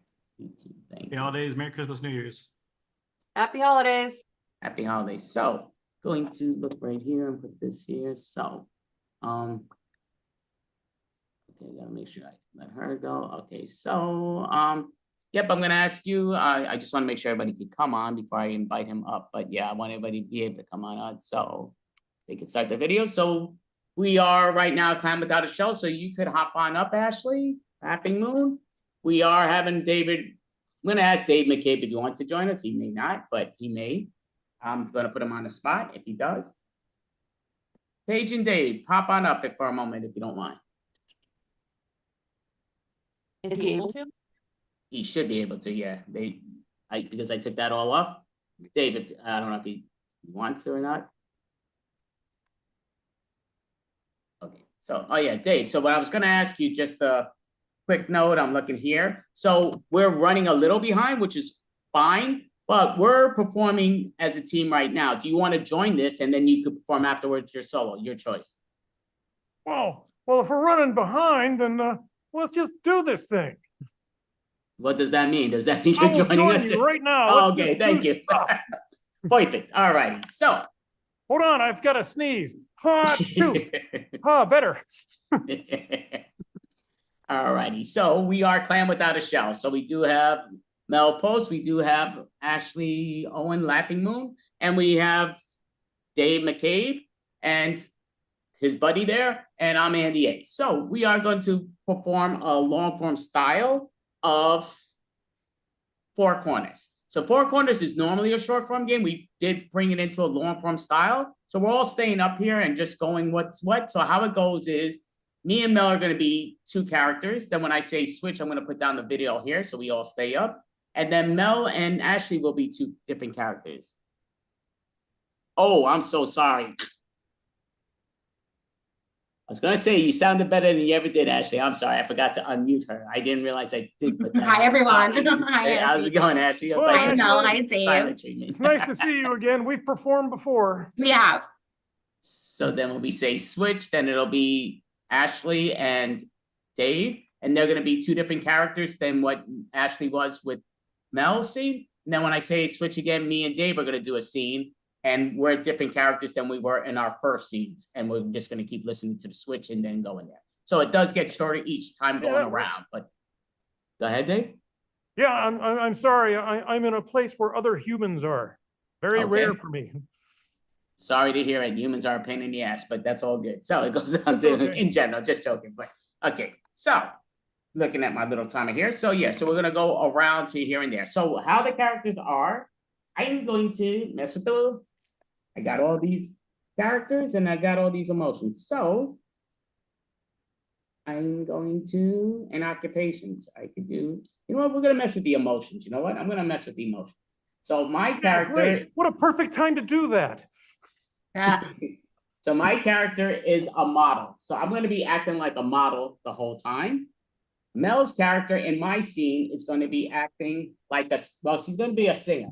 The whole time Mel's going to be a singer as I'm a model in our scene. Model, singer, got it. Okay, then when I say switch, this is Mel's next character that she's going to do with Ashley. So then I would be moving it like this. And Mel's character, she's going to be a manager. She'll be a manager. Of what, we don't know until she takes us there, but in her scene, she's going to be a manager, and Ashley Laughing Moon will be, next up, that's something totally different. Okay. Too many things. I'm looking at emotions, right? Am I doing emotions? Occupations. Occupations, sorry. How the heck am I messing this all up? I'm sorry. Okay, so Ashley's going to be a midwife. So she's doing a midwife. So as she's a manager, she's a midwife. Then we're doing the next. About this tall? Then the next suggestion, Ashley Laughing Moon's a different character, and she is a manicurist. She is a manicurist in the second scene she does. And Dave he's a flight attendant. And then in the last scene, where Dave's going to be a different character, and he's going to be a character with me that he is a dental assistant, Dave. Got it. And I am a doctor, dental assistant and a doctor. Okay, so how that works. So before we start, I'm going to read off what we were again, or ask you what we are together to each other. So I'm going to go right here and there. So I am a model. What are you, Mel, in RC? I am a singer. Perfect. Then when you say switch, what are you, Mel, in this scene? I'm a manager. And you are, Ashley? Midwife. Perfect. And when we say switch, what is your character, Ashley, in this scene? A manicurist. Perfect. And your scene, Dave? I'm a flight attendant. Perfect. And then final switch, what is your character in this scene, Dave? I am a dental assistant. And I am a doctor. So we say switch. All right. So we will begin, and we're starting off, me and Mel, and we all stay up. You know, I look great. I am so honored. I should get this part. I look spectacular. Well, I mean, you do look good, but I mean, this is a musical, so I think I should get the part. Yeah, I'll be honest with the musical. I'm sort of thinking maybe we could do like a Vanelli, whatever his name was, but Vanelli. Yeah, we could have Vanilli thing. I am not letting you take credit for my voice, okay? Well, we could do that. That's why I'm asking for your voice, but it's all good. So yeah, I like to use your voice because you're so beautiful, but I'm gorgeous. Look at me. So with your voice, I'd be looking amazing, and you'd sound amazing because of how good I look. Huh. So you think if I sang as you, it would make people perceive me as sounding better?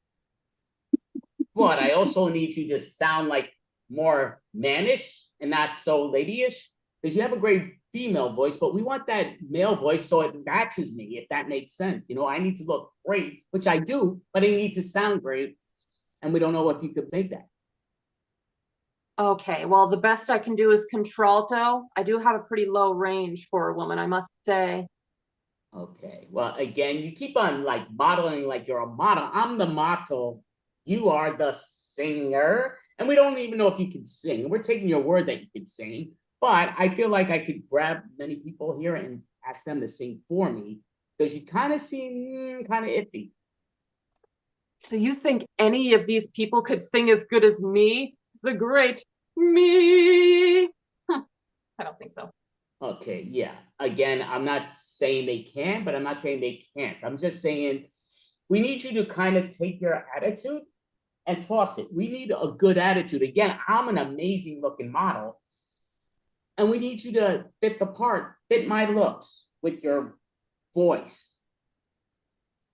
Well, I think you're the one who should toss your attitude. You're kind of interrupting my whole pre-audition vocal warm-up. Do, re, mi, fa, sol, mi, me. Get it? That's who should get the audition. Me. Do, re, mi. See, you're throwing me under the bus, it sounds like. I am a gorgeous model. You shouldn't throw me under the bus. I could take you places with my looks. Well, I suppose maybe we could use this as a mutually beneficial situation. If you think you could perform as well as I can. Switch.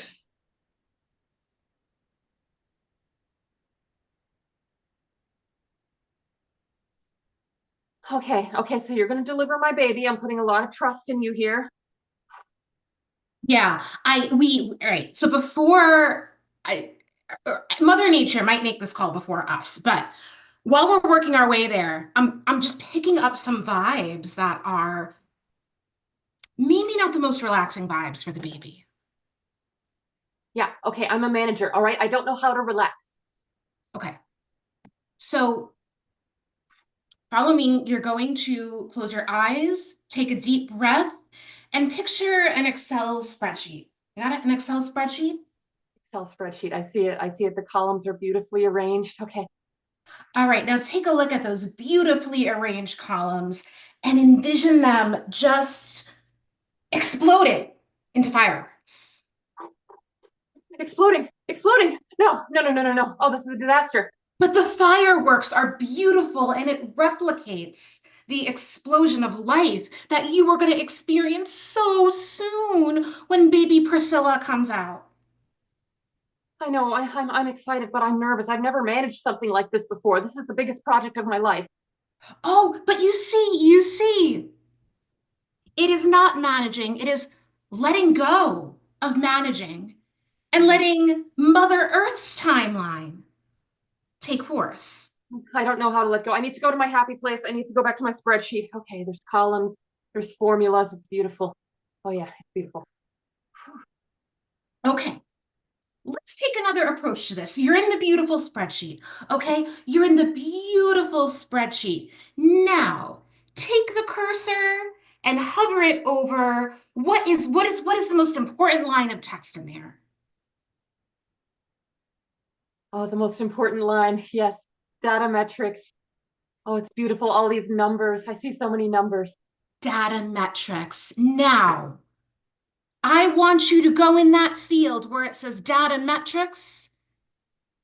Delete. Delete. Delete. Wait, I need to save first. I need to save first. I can't do any deleting without saving. Okay. I'm with you. It's saved? It's saved? You got it saved?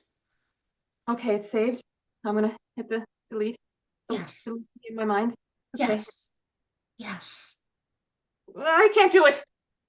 I can't delete data metrics. It's not in my nature. Switch.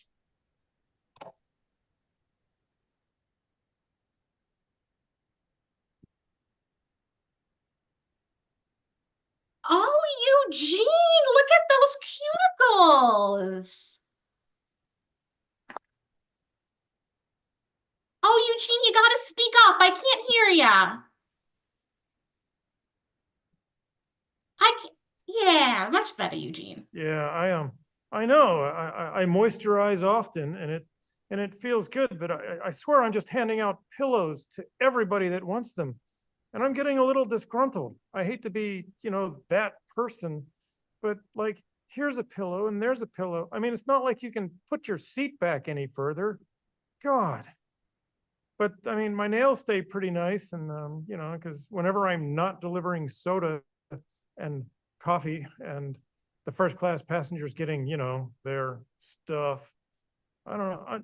It does feel like my last day. It really does, and I'm going to glide into retirement, and by that I mean I hope the engines don't stop and we're actually gliding into retirement, if you know what I mean.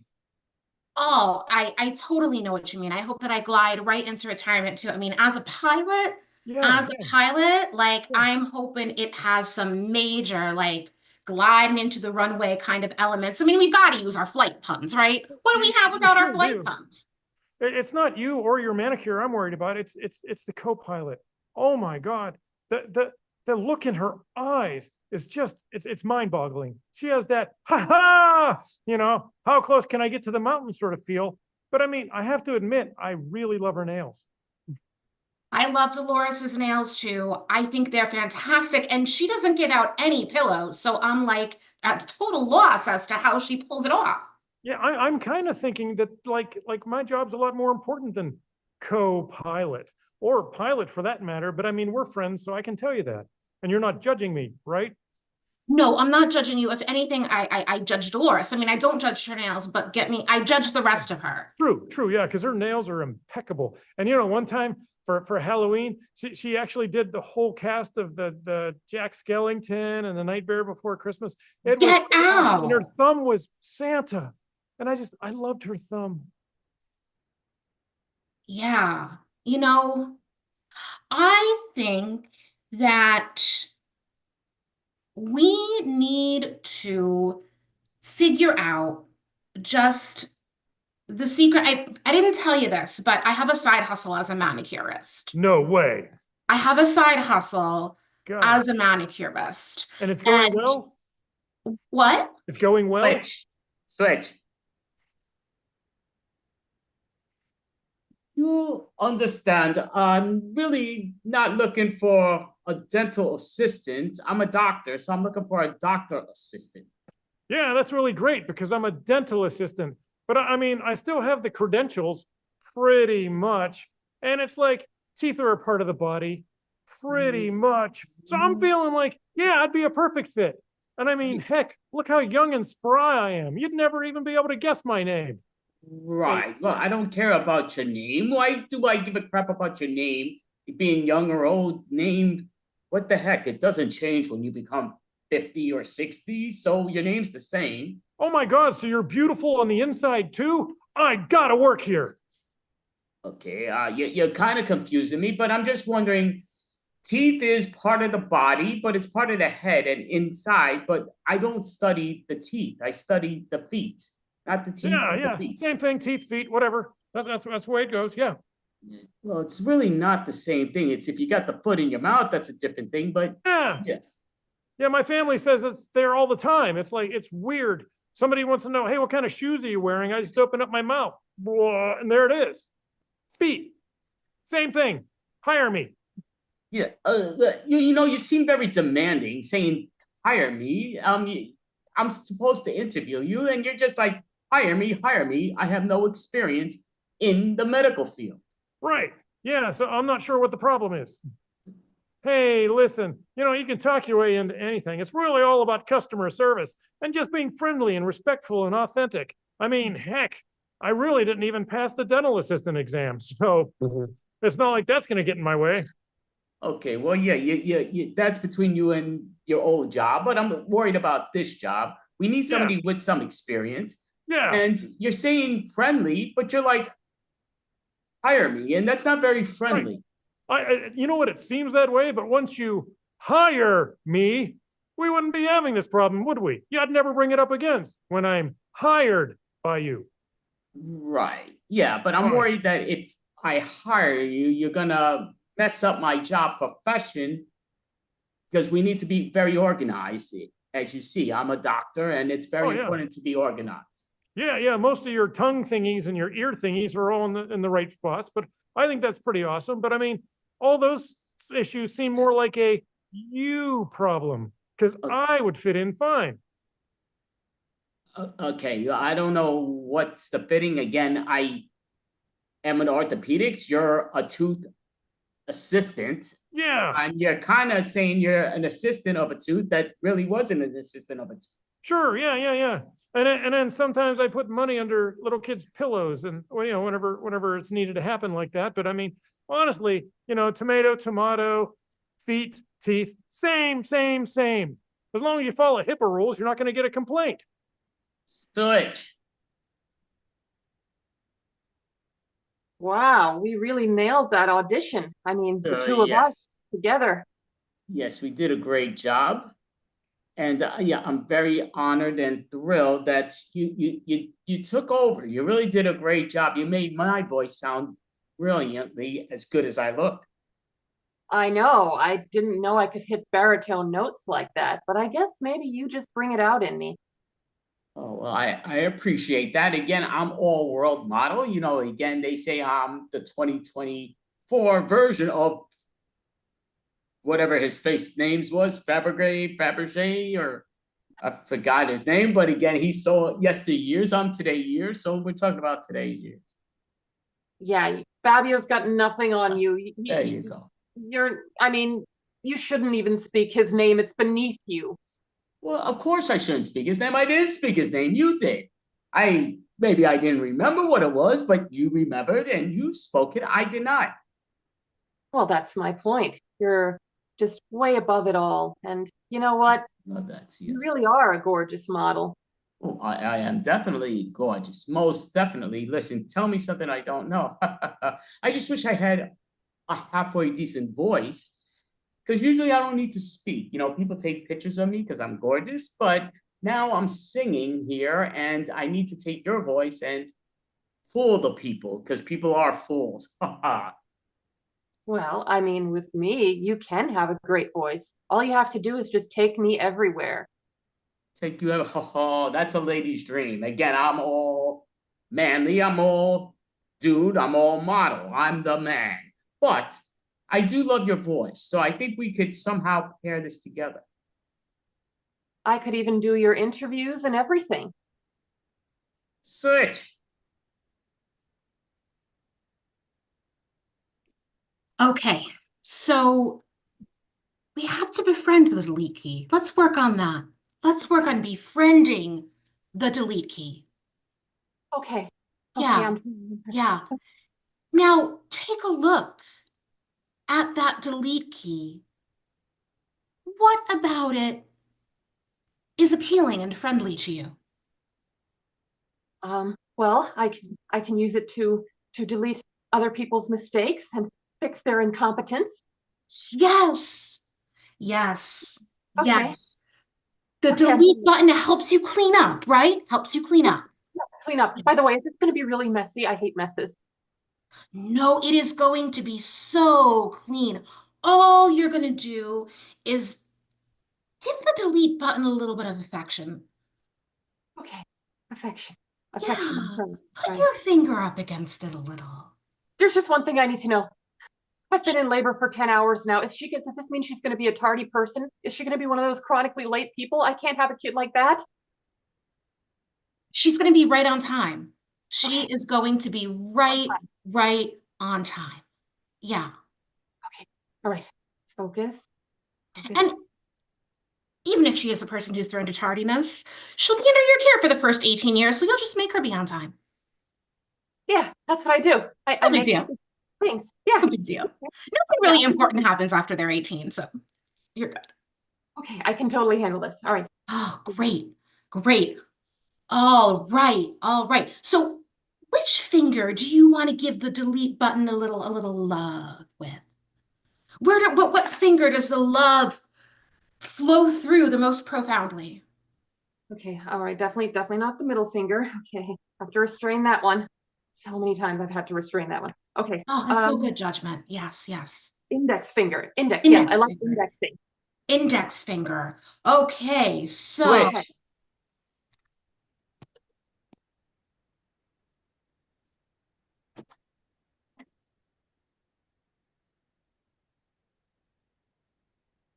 so here it is, Eugene. Here is the little area where I run my side hustle in the corner of the airport.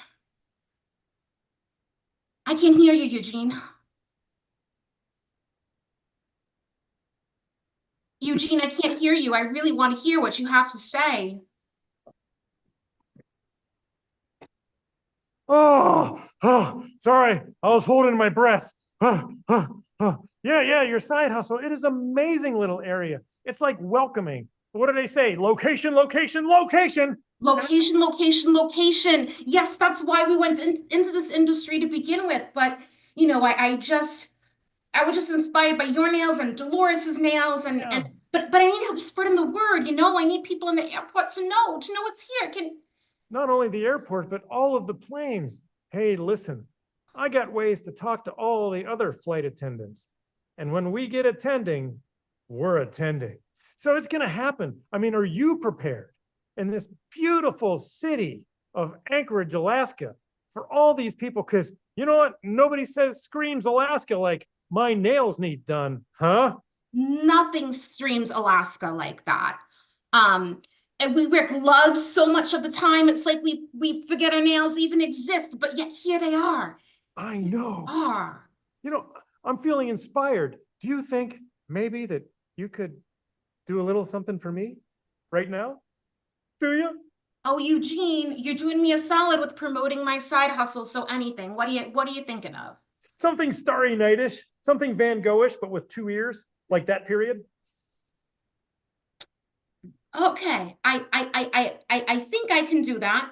I think I Or can do Edward that. Hopper. I would like the Nighthawks. I think we could have all the people. There's just enough people. Like the one, my thumb could be the diner, and then there could be the soda jerk. He's not really a jerk. I understand he's a really pleasant fellow. And then the couple and then the guy just sucking on coffee. What do you think? Switch. So, you've destroyed my place. The files are all on the floor. Half of them are burnt. Alphabets, am I right? Oh man! No. Before or after F? I don't even know anymore. You know what? When I got the job, I felt like really confident, but as soon as like I actually had to be accountable and responsible for my job, God, I mean, you're it's saying so overwhelming. you're saying the word but I think you're saying the word but as asked because you destroyed my doctor's office. Again, half the stuff is shredded and burnt, and I can see how that could upset somebody, but to be honest with you, when I was the assistant for the proctologist, you know, everything was like this, and it just seemed right. I mean, that's no. I mean, my smelling is still really good, so like I had to get the heck out of there. But I felt qualified, and I did the same thing with his files, and he wasn't mad. He wasn't. yeah, but that's why you keep getting new jobs because you keep messing up the old ones. I mean, my place is a wreck. Yeah, it really is. And your place should check itself before it wrecked itself. But hey, I didn't hire me. You hired me. So I'm thinking this is a you problem. I don't get it. It's you the one that told me that you could do all this, and yeah. You didn't tell me you're messing everything up. Yeah. Oh, that's bad. Yeah. Yeah, that's bad. Yeah, no, I'm not sorry. I mean, this is how all of my jobs end. And it's kind of how they all begin too. And you know what? I'm doing great. I got so much experience. I'm ready for anything. Hire me. Well, I hired you, but I'm about to fire you because you wrecked my place. That's not a good thing. Yeah, you know, I was so organized before I got here. You must be mad. Switch. Well, we've had a great career together, you and me, you being the model and me being the singer, but I got a great gig as a voice actress, so. Yeah, I understand, and I know, I let you get to me too much. You fed me very well, but I'm really overweight, and now you're leaving me. This is not so good. Yeah, it's really not, especially since you have your comeback concert tonight and I have a voice acting gig. Right. And again, I don't really have the looks right now. I've been kind of taking it easy, hoping that my voice would work. And now you've taken my voice, which is your voice, but this is not good. Well, you could always try your real voice. Oh my goodness. Yeah, you're driving me bad. You're driving me up the wall for crying out loud. I love that sign, but yes, no. Well, hey, I mean, some of the animators at the studio might need a model to pose for them, so you could always do that if you're hard up for gigs. Switch.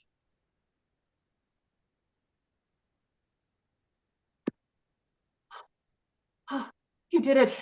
You delivered Priscilla. Oh, she's beautiful. Can I hold her? She's so beautiful. Oh, and she's so symmetrical.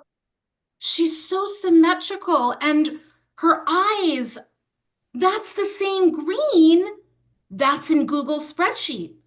It's spreadsheet green. It Oh is, my she God, has, she really your is my daughter friend. has spreadsheet green eyes. You are meant to be a manager. Oh, she takes after me.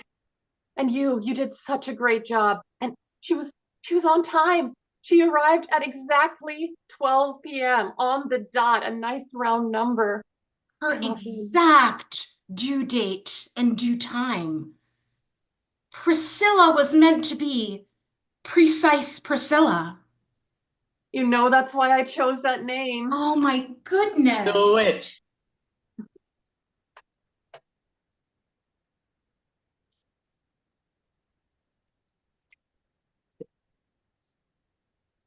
Oh my gosh, you can hear me?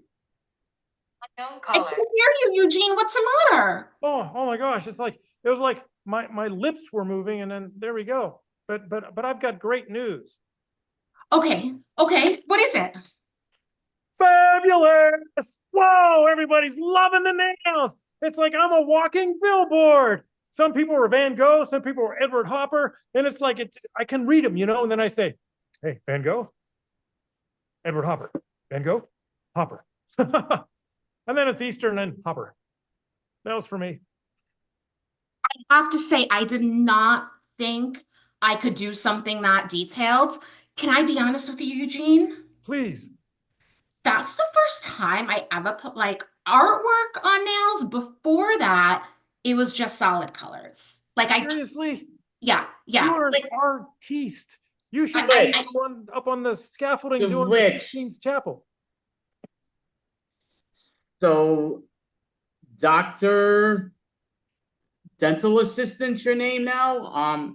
You took my position. Yeah, pretty much. I mean, look at the mess you left me make in your office, so I just figured I'd just take over. Corporate was so pleased once I told them what you did. And I figured, heck, it's a franchise anyways. It's like, what is that, DocWorks or something? We're changing that crap. Right, you took all my patients. They all went to you because, yeah, I'm now unemployed. Yeah, that seems really bad for you, but I've got great news. It's really great for me, and most of the patients have survived. It's fantastic. Okay, this isn't really working. Yeah, but- well, no, you're not really working. I'm doing great. And we'll call scene. All right, so give a hand. You can all hop on up. It's out. We are Clam Without a Shell. We do have Mel Post. We have Ashley Owen, Ashley Laughing Moon. We have Dave McCabe, and I'm Andy A. But I do like to go around seeing so people know how to find them out and stuff. But before we do, I do want to ask, Ashley, what did you do for Christmas or the holidays? Did you do anything special that people would like to know?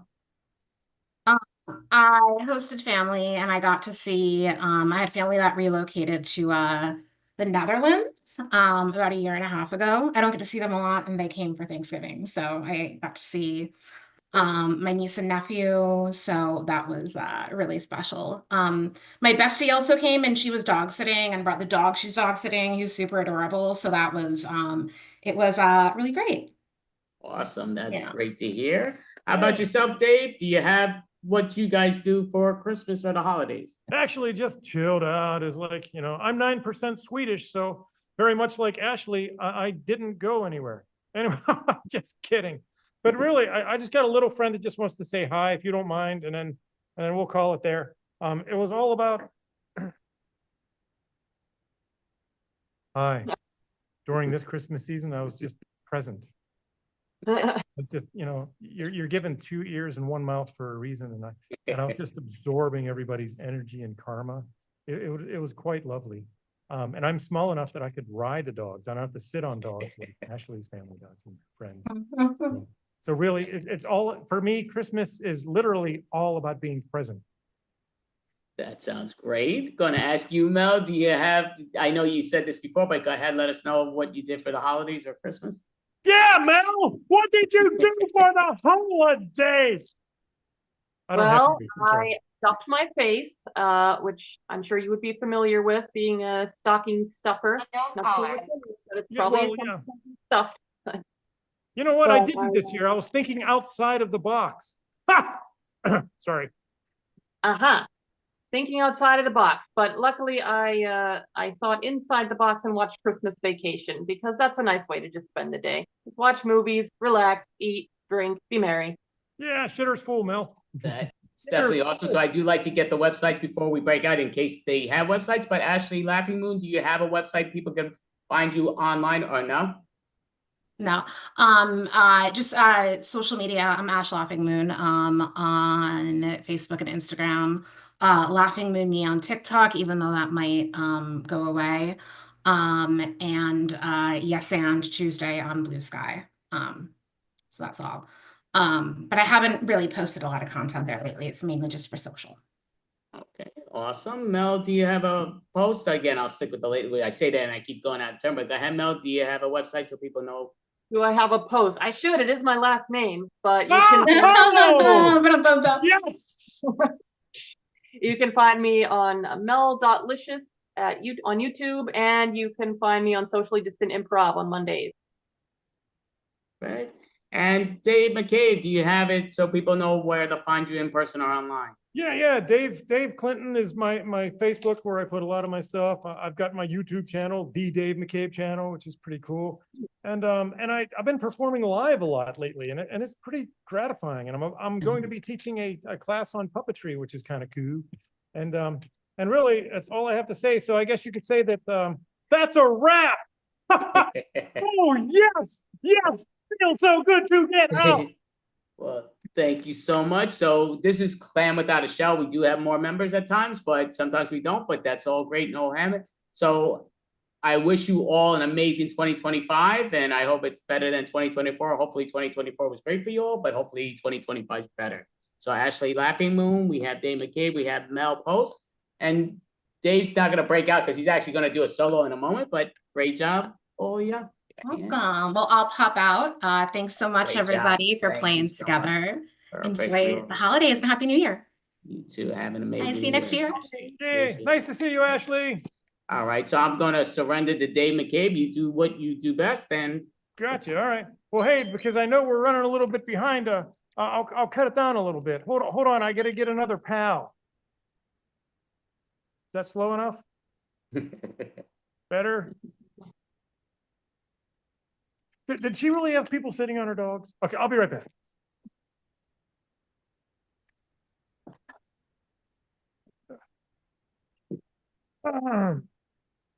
Oh, here he comes, gang. I'm really sorry. I don't know what's going on with him. Oh yeah, here he comes. I swear to God. Hey, everybody. Yeah, I'm just gonna do a short set. It's gonna be a long set, but I promise you it's gonna feel like forever. So, have you heard of the elf on the shelf? Yeah, I'm kind of like that guy. I'm the snail in the mail. Yeah, it works really similar. What it is I'm kind of more like accountability based. So, you know, like how the elf on the shelf, like he has to move like from different places in the house and all that. Yeah, and then he has to report like your bad things and good things you do to to the man in the beard. Yeah. I couldn't do that. I mean, I couldn't get to the North Pole every time. And so I kind of rely on the accountability factor. I mean, can you actually see me going to the North Pole every night? I mean, don't make me laugh. Ah, ah, ah. And plus, heck, you kids know when you're being good, so just, do that. And it'll be great. It'll work out. I mean, number one, I think the elf on the snelts is kind of a snitch.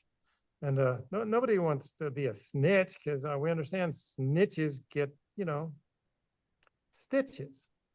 But I mean, it's nice to be a part of, Santa's gang, and pretty much, I'm around. And so if you need me, I'm around, and I'll make sure I'm doing it right. But it's like nice to be around fast people too. Like, have you seen Rudolph?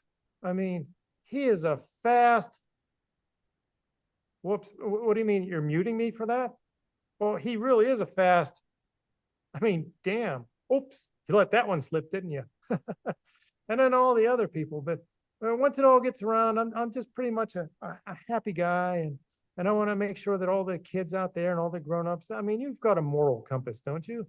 Yeah, that's kind of where I'm at. It's like, there's not going to be a book about me. I mean, I've started writing it, but yeah, probably not going to happen anytime soon. But yeah, I just kind of wanted to say hi and let you know that, I'm watching, but I'm not reporting anything. It's just so far to get to the North Pole, and I'm a snail. So just I hope everybody had a Merry Christmas. Santa's not going to get a report from me. Be a good person, be accountable, and thanks. And Santa wanted to just say a word or two. So thanks, everybody.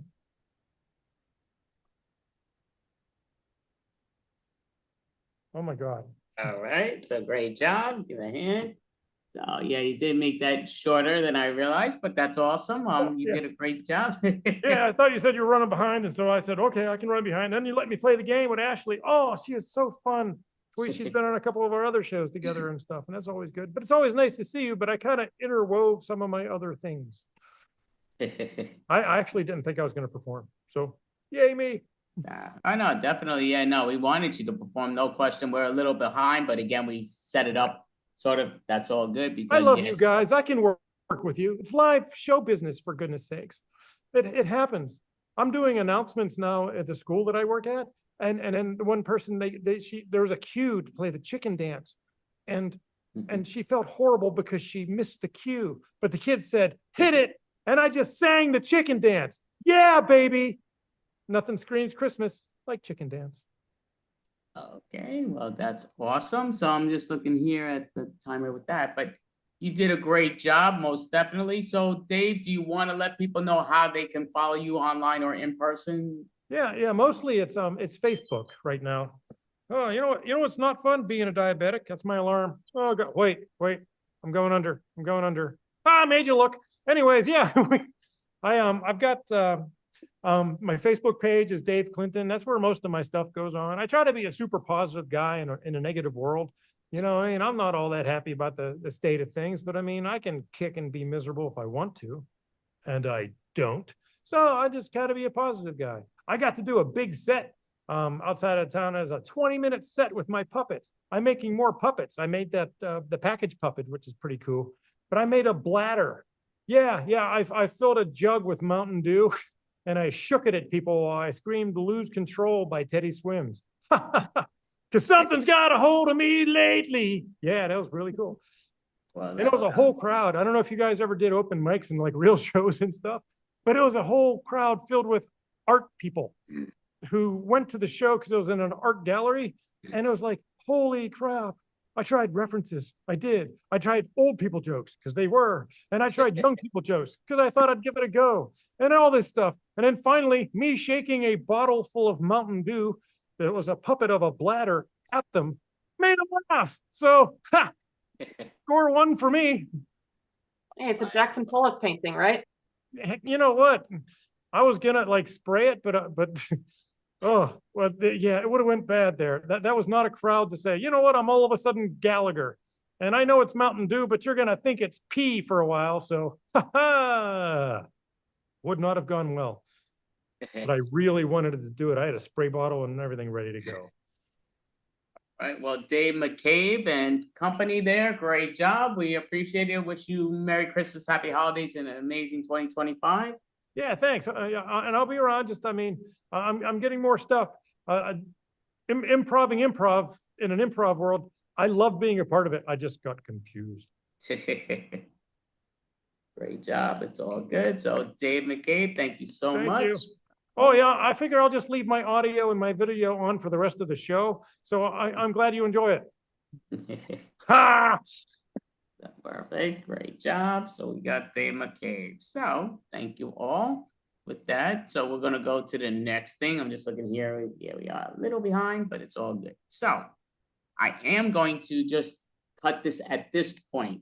I'm going to cut the video and then I'm going to put into the new because I'm going to end up forgetting that if I don't do it.